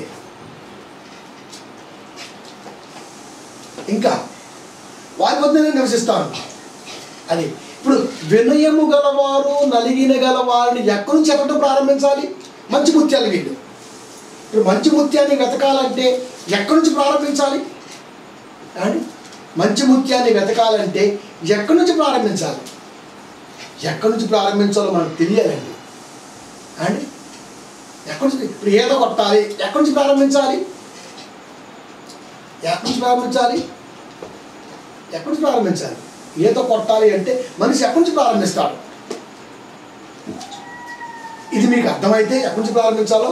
ఇప్పుడు వినయము, నలిగిన మనసు, ఈ కలవారితో దేవుడు ఉంటాను, వారి యొద్ద నివసిస్తా అంటున్నాడు అంటే వారు మంచి ముత్యాలుగా దేవుడికి కనబడతారు.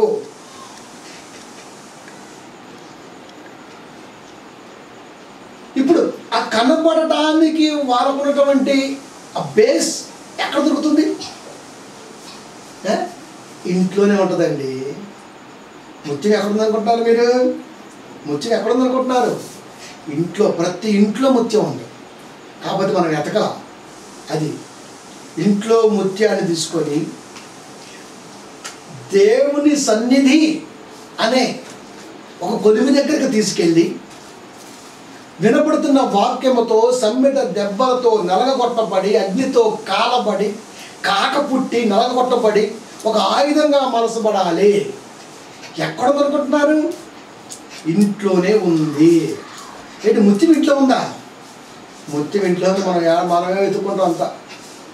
ముత్యం ఎక్కడ దొరుకుంటున్నారు? ముత్యాన్ని ఎక్కడ పెట్టుకుంటున్నారు? ఇంట్లో పెట్టారు. చూస్తారన్నమాట. చూడండి, సామెత గ్రంథము 31వ అధ్యాయము 10వ వచనము. 31:10 సామెతలు. గుణవతి అయిన భార్య దొరుకుట అరుదు, అటుది ముత్యము కంటే అమూల్యమైనది. ముత్యం కంటే గొప్పది. ఎక్కడుంది? ఇళ్ళల్లో ఉంది. ముత్యం ఏడుంది? ఇళ్ళలో ఉంది.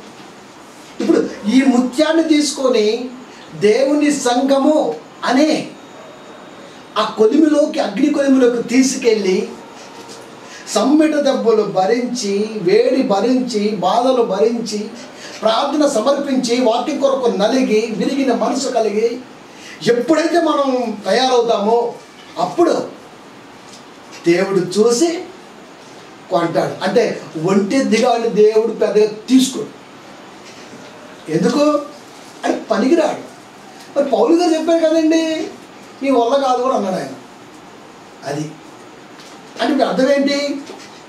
అంటే అర్థం ఏంటి? నువ్వు కాపరిగా ఉండాలన్నా, విశ్వాస జీవితంలో నువ్వు గొప్పగా ఎదగాలన్నా, నీకు పునాది పడుతున్నటువంటి సందర్భం ఏదైనా ఉంది అంటే అది నీ జీవితకాలంలో తీసుకొచ్చే పెను మార్పు భార్య. ఆమె ఎవరో తెలుసా? మెడలో వేసుకున్న ముత్యం కాదు. ఎప్పుడు దేవుళ్ళు నడిపించడానికి, నడవటానికి తోడుగా ఉన్నటువంటి ఇది. ముత్యం ఎక్కడ ఉంది? అంతకి ఇంట్లోనే ఉంది. ముత్యం ఇంట్లో ఉంది. ఇప్పుడు మంచి ముత్యములు, మంచి ముత్యములు అన్న ఆయన, మంచి ముత్యములను, ముత్యము అల్ల అక్కడ మళ్ళా పద ప్రయోగం చేస్తున్నాను. ఫస్ట్ నుంచి ఆ మాట చేయలే, ఇప్పుడు చేస్తా. మత్తయి సువార్త 13వ అధ్యాయము 45-46. ఎప్పుడైనా దేవుని మనసులో చాలా జాగ్రత్తగా మీరు వాక్యాన్ని వినవలసి ఉంటుంది. ఇప్పుడు చూడండి, ఆ పదానికి అర్థం చెప్తాను. మరియు పరలోక రాజ్యము మంచి ముత్యములను, ముత్యములను, ముత్యములను బహువచనము. ఇప్పుడు ఎందుకు చెప్పా? ఎందుకు చెప్పా? ఇదో ఈ మాట ఏమో రావాలి కదా మరి. గుణవతి అయిన భార్య దొరుకుట అరుదు అన్నాడు ఆయన. అంటే భార్యని మంచి ముత్యంగా చూడాలి. ముత్యం ఎక్కడ ఉంటుంది తెలుసా? కంఠహారముగా ఉంటుంది. అంటే నీ మాట తన మాటగా కలిసి, దేవుని మాటగా మనసబడి, అనేకులను దేవుడి కొరకు ఉపయోగపడే వారిగా మలచడానికి పరస్పర వివేచనాత్మకమైనటువంటి జ్ఞానంతో ముందుకు సాగటానికి ఒకరు పడితే ఒకరు లేపచ్చు, ఒకరు పడితే ఒకరు లేపచ్చు, ఇరువురు సమానం అని చెప్పిన దేవుడు ముత్యములు అన్న పద ప్రయోగం చేసి సంఘంలో ఎదుగుతున్నాడు. ఇప్పుడు ఏ కుటుంబం అంటే ఏ భార్యాభర్తలు ఏ కుటుంబం అయితే నాకు మంచి ముత్యాలుగా కనపడుతుందిరా అంటే ఒక్క కుటుంబం కూడా కనపట్ల. సరే దెబ్బేశాడు దేవుడు. ముత్యం అంటే మనం ఒకరు అనుకున్నాం, సకలు కొట్టుకుంటాం మనం. అందుకే కొన్ని దాసి ఆడికి వచ్చినాక ఓపెన్ చేసి చూపిస్తుంటారు. అంటే భార్య అన్నది ముత్యము లాంటిది, అమూల్యమైనది. అంటే మంచి ముత్యాన్ని వెతకటం అన్నది భార్యతోనే స్టార్ట్ చేయాలి. ఇక్కడి నుంచి ప్రారంభిస్తే ఇక్కడి నుంచే కదా నువ్వు దేవుళ్ళకి వచ్చేది, బైబిల్ మాట వినేది, దేవుడు ఏం చెప్పింది గ్రహించేది, అనేక మంది నిలవబెట్టేది. ప్రియమైన దేవుని పిల్లారా, అందుకని మీరు చూడండి బైబిల్లో చాలా సందర్భాల్లో అకుల అని పదప్రయోగం చేయడం, కొన్ని ప్రిస్కిల్లా అని వాడడం, ఎప్పుడైనా చూడండి రాజా రాణి అని మాట్లాడతాడు. కలిసి అకుల ప్రిస్కిల్లా అంటే భర్త లేకుండా భార్య చూడాల, భార్య లేకుండా భర్తను చూడాల. చూసారా? మంచి ముత్యాలంటే వాళ్ళండి. అదండి మంచి కుటుంబం అంటే. ఎక్కడికేసారు చెప్ప అంటే దేవుడు సంఘములో ఏం చూస్తున్నాడు అంటే మంచి ముత్యాలను చూస్తున్నాడు. ఇవి ఎక్కడి నుంచి బయలుదేరుతాయి సార్? ఇంట్లో నుంచి బయలుదేరుతాయి. ఇప్పుడు ఇంట్లో నుంచి బయలుదేరుతున్నప్పుడు ప్రేమగా ఆప్యాయంగా ఒకరినొకరు అర్థం చేసుకొని సంఘానికి వచ్చే వాళ్ళు ఎందరు ఉంటారు? ఇప్పుడు ఎందరు ఉన్నారు? ఆడకొస్తే వాక్యం వింటే మారుతారులే, వాక్యం వింటే మారుతుంది సెకండరీ. ముందు ఆలోచించి మీరు మార్పునుంది బిడల వంటి వారైతే 2:38 అపోస్తల కార్యాలు మార్పునుంది. ఇక్కడ మారి అక్కడికి వచ్చి దేవుడి ఉద్దేశాన్ని పరిపూర్ణంగా స్వీకరించడానికి మంచి అవకాశం. ముత్యము ఇంట్లో పెట్టుకొని ఊరంతా వెతుకుతాడు వీడు. ఎట్టిద్దరు వాళ్ళకు. అందుకని ఏ దేవాలయం లేదయ్యా అంటున్నాడు. అంటే నమ్మి నేను ముత్యాన్ని ఇంటిలో పెడితే ఆ ముత్యాన్ని వెతకకుండగా ప్రియమైన దేవుని పిల్లారా, మనం చూస్తుంటాం తబిత పేరు వింటుంటాం బైబిల్లో స్త్రీల గురించి. అద్భుతమైన వరవడికతో వాళ్ళు ప్రస్తావాన్ని కొనసాగించుకున్నారు. వాళ్ళు ఎందుకు లెక్కింపబడ్డారు అంటే స్త్రీ ముత్యము. ఇప్పుడు మంచి ముత్యాలను వెతుకుతున్నటువంటి వర్తకుడు పోలి ఉన్నది. దేవుడు వెతుకుతున్నది కుటుంబాలని. ఈ రోజున కుటుంబాలు ఏమైపోయాయి? మహాత్మ సత్తు లేకుండా సొట్టబడిపోయినాయి. అది అందుకే పరలోక రాజు ఎవరు ప్రవేశించడానికి వీలేకుండా పోయింది. ఎందుకు భార్య బలహీనంగా ఉంటే భర్త బలహీనంగా ఉంటే భార్య, ఇరువురు అండర్స్టాండింగ్ అన్నది కరెక్ట్గా ఉండి దేవుళ్ళు అలా రాగలిగితే అప్పుడు కదా అన్ని సక్రమంగా చేసుకోవచ్చు. అది అన్ని సక్రమంగా అప్పుడు. ప్రియమైన దేవుని పిల్లలు, అది ఇప్పుడు దేవుడు అలసిపోయాడంటే అర్థం తెలుసా? నీ కాలం అయిపోయిన అర్థం. దేవుడు అలసిపోయాడని రాయబడి ఉంది. దేవుడు అలసిపోయాడని రాయబడి ఉంది. ఎక్కడ? 38 కీర్తనలో, నేను సొమ్మసిల్లి బహుగా నలిగి ఉన్నాను, నా మనోవేదన బట్టి కేకలు వేసున్నా. అలసిపోయా. దేవుడు అలసిపోవటం అంటే నీ బ్రతుకు కాలాన్ని ఒక్కసారి ఆలోచిద్దాం. బాల్యంలో దేవుడు తెలుసో తెలియదు, అది బాల్యకాలము పోయింది, యవ్వన కాలము వచ్చింది అంటే ఇది కూడా పోయింది అని అర్థం. ఎందుకు పోయింది? యవ్వన కాలం వచ్చే సమయానికి నీకు ముత్యాన్ని పెట్టాడు దేవుడు. ఈ ముత్యంతో కలిసి దేవుడు కొరకు బ్రతకడానికి నువ్వు సమయాన్ని హెచ్చించక ఈ ముత్యాన్ని తీసుకొని రోడ్లమ్మటే, వాట్లమ్మటే, పార్కులమ్మటే, అటు ఇటు టైం అంతా వేస్ట్. నడి వయసు వచ్చింది అంటే నడి వయసు కాలం. ఎవరి కాలం ఏమైంది? పాయే. నడి వయసు ఏమైంది? ఇది పాయే. తర్వాత వృద్ధాప్య ఛాయలో ఇది పాయే. తర్వాత వృద్ధాప్యము దేనికి పనికిరాకపాయే. అంటే దేవుడు అలసిపోయాడంటే బాల్యము నుండి బాల్యము నుండి ముసలివాడివైపోయేంత వరకు నీ బ్రతుకు కాలములో మంచి ముత్యాలు వెతకడానికి ప్రయత్నం చేస్తే నిల్. అందుకే భార్య అన్న పదం వాడబడింది కాబట్టి ఎప్పుడు చేసుకుంటామయ్యా అంటే యవ్వన కాలంలో చేసుకుంటాం పెండ్లి. ఎందుకు యవ్వన కాలంలో చేసుకుంటాం? ముసలోడు అప్పుడు చేసుకోవచ్చు కదా, తప్పేమో. అప్పుడు కూడా చేసుకోవచ్చు, ముసలోడు దసరా పండుగ అన్నట్టు తప్పేమో. పెండ్లి ఎప్పుడు చేసుకోవచ్చు, నో ఇన్స్ట్రక్షన్స్, నో రిస్ట్రిక్షన్స్, ఏం ఆంక్షలు చేసుకోవచ్చు. కానీ అప్పుడే ఎందుకు చేసుకోవాలి అని, అప్పుడే ఎందుకు చేసుకోవాలంటే ఇందుకు చేసుకోవాలి. విలాపవాక్యములు 3వ అధ్యాయము 27, యవ్వన కాలములో కాడి మోయట నరునికి మేలు. కాడి మోయాలంటే ఒంటెత్తుంటే దొరలేదు పొలాన్ని, తెలుసా? ఒంటెత్తుకాడు దొరలేదు, ఒంటెత్తి దొరలేదు. కాడి అంటే ఈ పక్క ఉండాలి, ఈ పక్క ఉండాలి. పొలము అనగా లోకము. ఆత్మల పంట కావాలంటే యవ్వన కాలములోనే దున్నగలవు, యవ్వన కాలంలోనే బలంగా పనిచేయగలవు, యవ్వన కాలంలోనే నువ్వు దేవుడికి ఉపయోగపడగలవు, యవ్వన కాలంలోనే నువ్వు ఏదైనా సరే సాధించగలవు. యవ్వన కాలమే దేన్నైనా సరే అన్ని కాలాలతో సమానంగా అది నిలబెడుతుంది. యవ్వన కాలమేనండి అది, యవ్వన కాలమే. బాగా ముసలుడు అయిపోయిన తర్వాత అబ్బా ఇంత గొప్పగా ఈరోజు ఉన్నానంటే నువ్వు యవ్వన కాలంలో పడ్డ కష్టం. మరి యవ్వన కాలంలో దేవుడి కొరకు పడాల్సిన కష్టం ఏది? యవ్వన కాలంలో కాడిమటి నడుకు మేలు. యవ్వన కాలంలో పెళ్ళెందుకయ్యా అంటే వయసు వచ్చిందని కాదో, దేవుడి ఉద్దేశాన్ని, దేవుడి కష్టాన్ని, దేవుడి సంకల్పాన్ని నువ్వు నిర్వర్తించడం కొరకు, మంచి ముత్యాలని పొలములో పండించడం కొరకు, నువ్వు దేవుడి కొరకు ఉపయోగపడే సాధనంగా ఉండటం కొరకు యవ్వన కాలం నరుడికి మేలు. యేసుక్రీస్తు వారు యవ్వన కాలంలో చేశారు అన్నీ, తెలుసా? ఆయన యవ్వన కాలంలో బోధకుడిగా వచ్చాడు, బోధ ప్రారంభించాడు.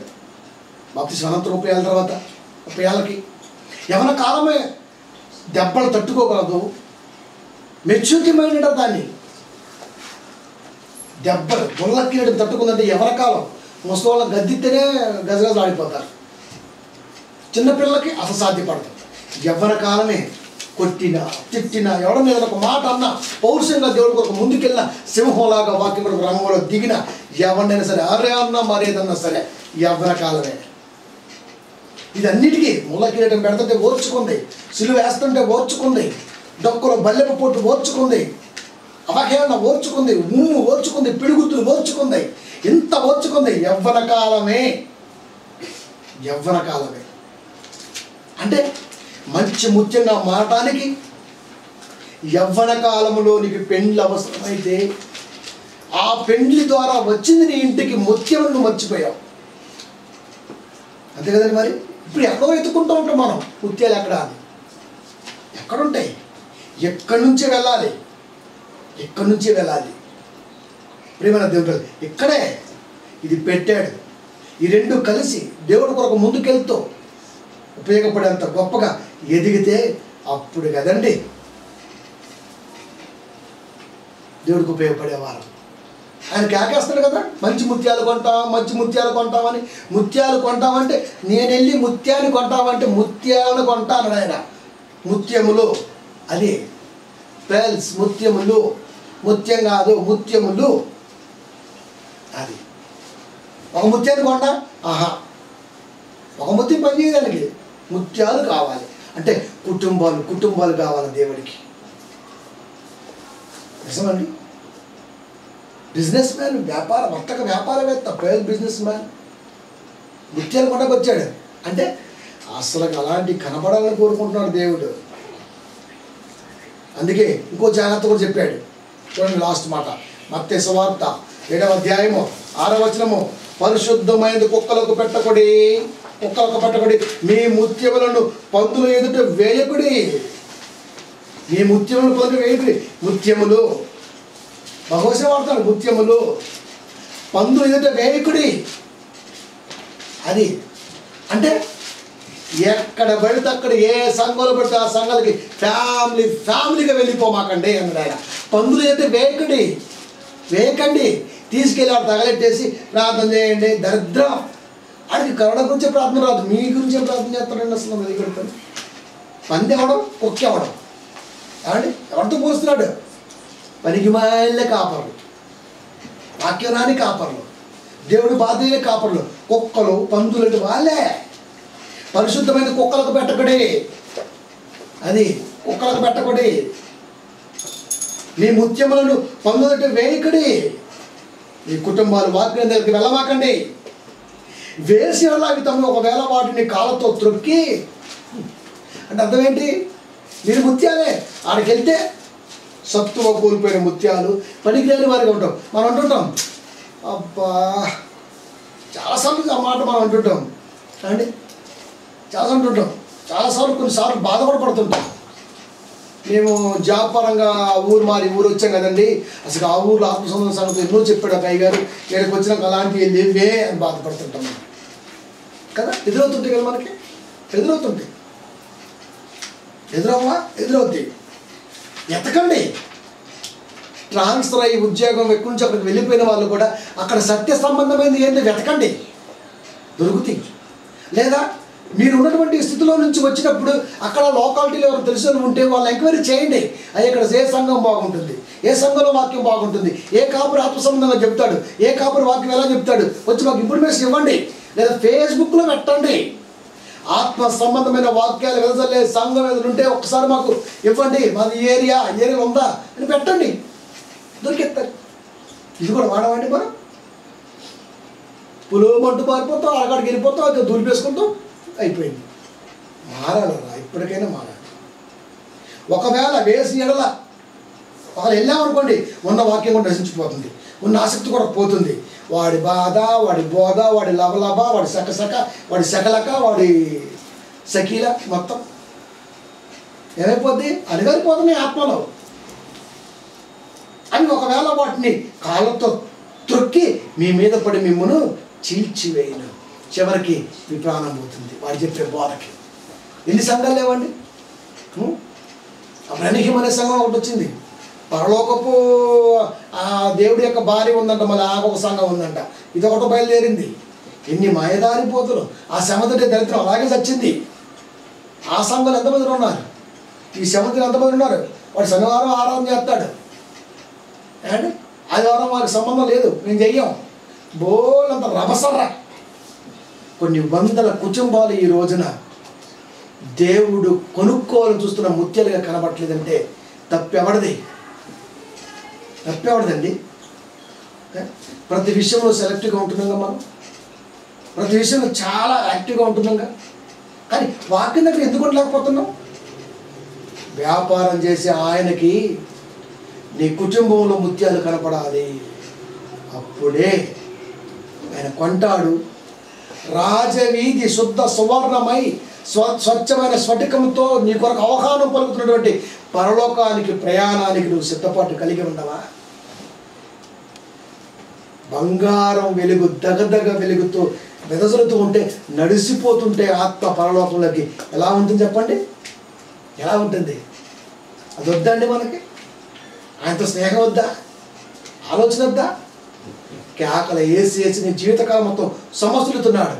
జీవితం మిగటానికి ముందే ప్రభువులో నీ ఆలోచన స్థిరపడిపోవాలి, లేకపోతే నీకు ముగింపు పలుకుతాడు. కనుక ప్రియమైన దేవుని పిల్లారా, జాగ్రత్త చెప్పటమే నా వంతు. చెప్పాల్సిన సూటిగా చెప్పటం మాకు ఇస్తాం. కనుక ఆలోచించు, వాక్యం పట్ల విధేయత కలిగి ఉండు. ఆదివారం మరొక ఆలోచనతో మళ్ళా మాట్లాడతాం. ఆదివారం అంశం ఏంటయ్యా అంటే, అక్షరానుసారమైన బోధకుడివా, ఆత్మానుసారమైన సేవకుడివా. ఇది కూడా అంతే, కూర్చుంటూ వచ్చింది మైండ్లో. కనుక ఇప్పుడు ప్యారిస్ బిజినెస్ మ్యాన్, ముత్యముల వర్తక వ్యాపారిగా దేవుడు తిరుగుతున్నాడు. నీ కుటుంబంలోనే ముత్యం ఉన్నది. ముత్యములు కలిసి సంఘములో ఇంకా దగదగ మెరిసేంత గొప్పగా వాక్యం కొరకు విరిగి నలిగి మీరు దేవుడి కొరకు నిలబడగలిగితే ఖచ్చితంగా దేవుడు కొనాలి అనుకుంటున్న మంచి ముత్యాలుగా మీరు ఉంటారు. లేకపోతే మా మెడలో ఉన్నది మంచి ముత్యమే, అది రోడ్డు ముత్యమైనా పర్లేదు, అన్న భ్రమలో మనం ఉంటాం. కనుక రోల్డ్ జెమ్స్ లాగా ఉందామా, రోల్డ్ పేర్స్ లాగా ఉందామా, లేదా రియల్ పేర్లాగా ఉందామా, మనమే నిర్ణయించుకోవాలి. నేను ఒక మంచి ముత్యాన్ని, ఈ రాత్రికాల సమయమందు మేము ఒక మంచి ముత్యాన్ని అని మీరు అనుకొని పరిపూర్ణమైన దేవుని వాక్యం నిలబడగలిగితే ఖచ్చితంగా ఆ రాజవీధి, ఆ రాజసం, ఆ పరలోక ప్రవేశం, పరలోక రాజ్య ప్రవేశం అద్భుతంగా ఉంటుంది. లేకపోతే మాటల్లోనే అద్భుతంగా ఉంటుంది. నిర్ణయం మీదే. ప్రార్థించుకుందాం.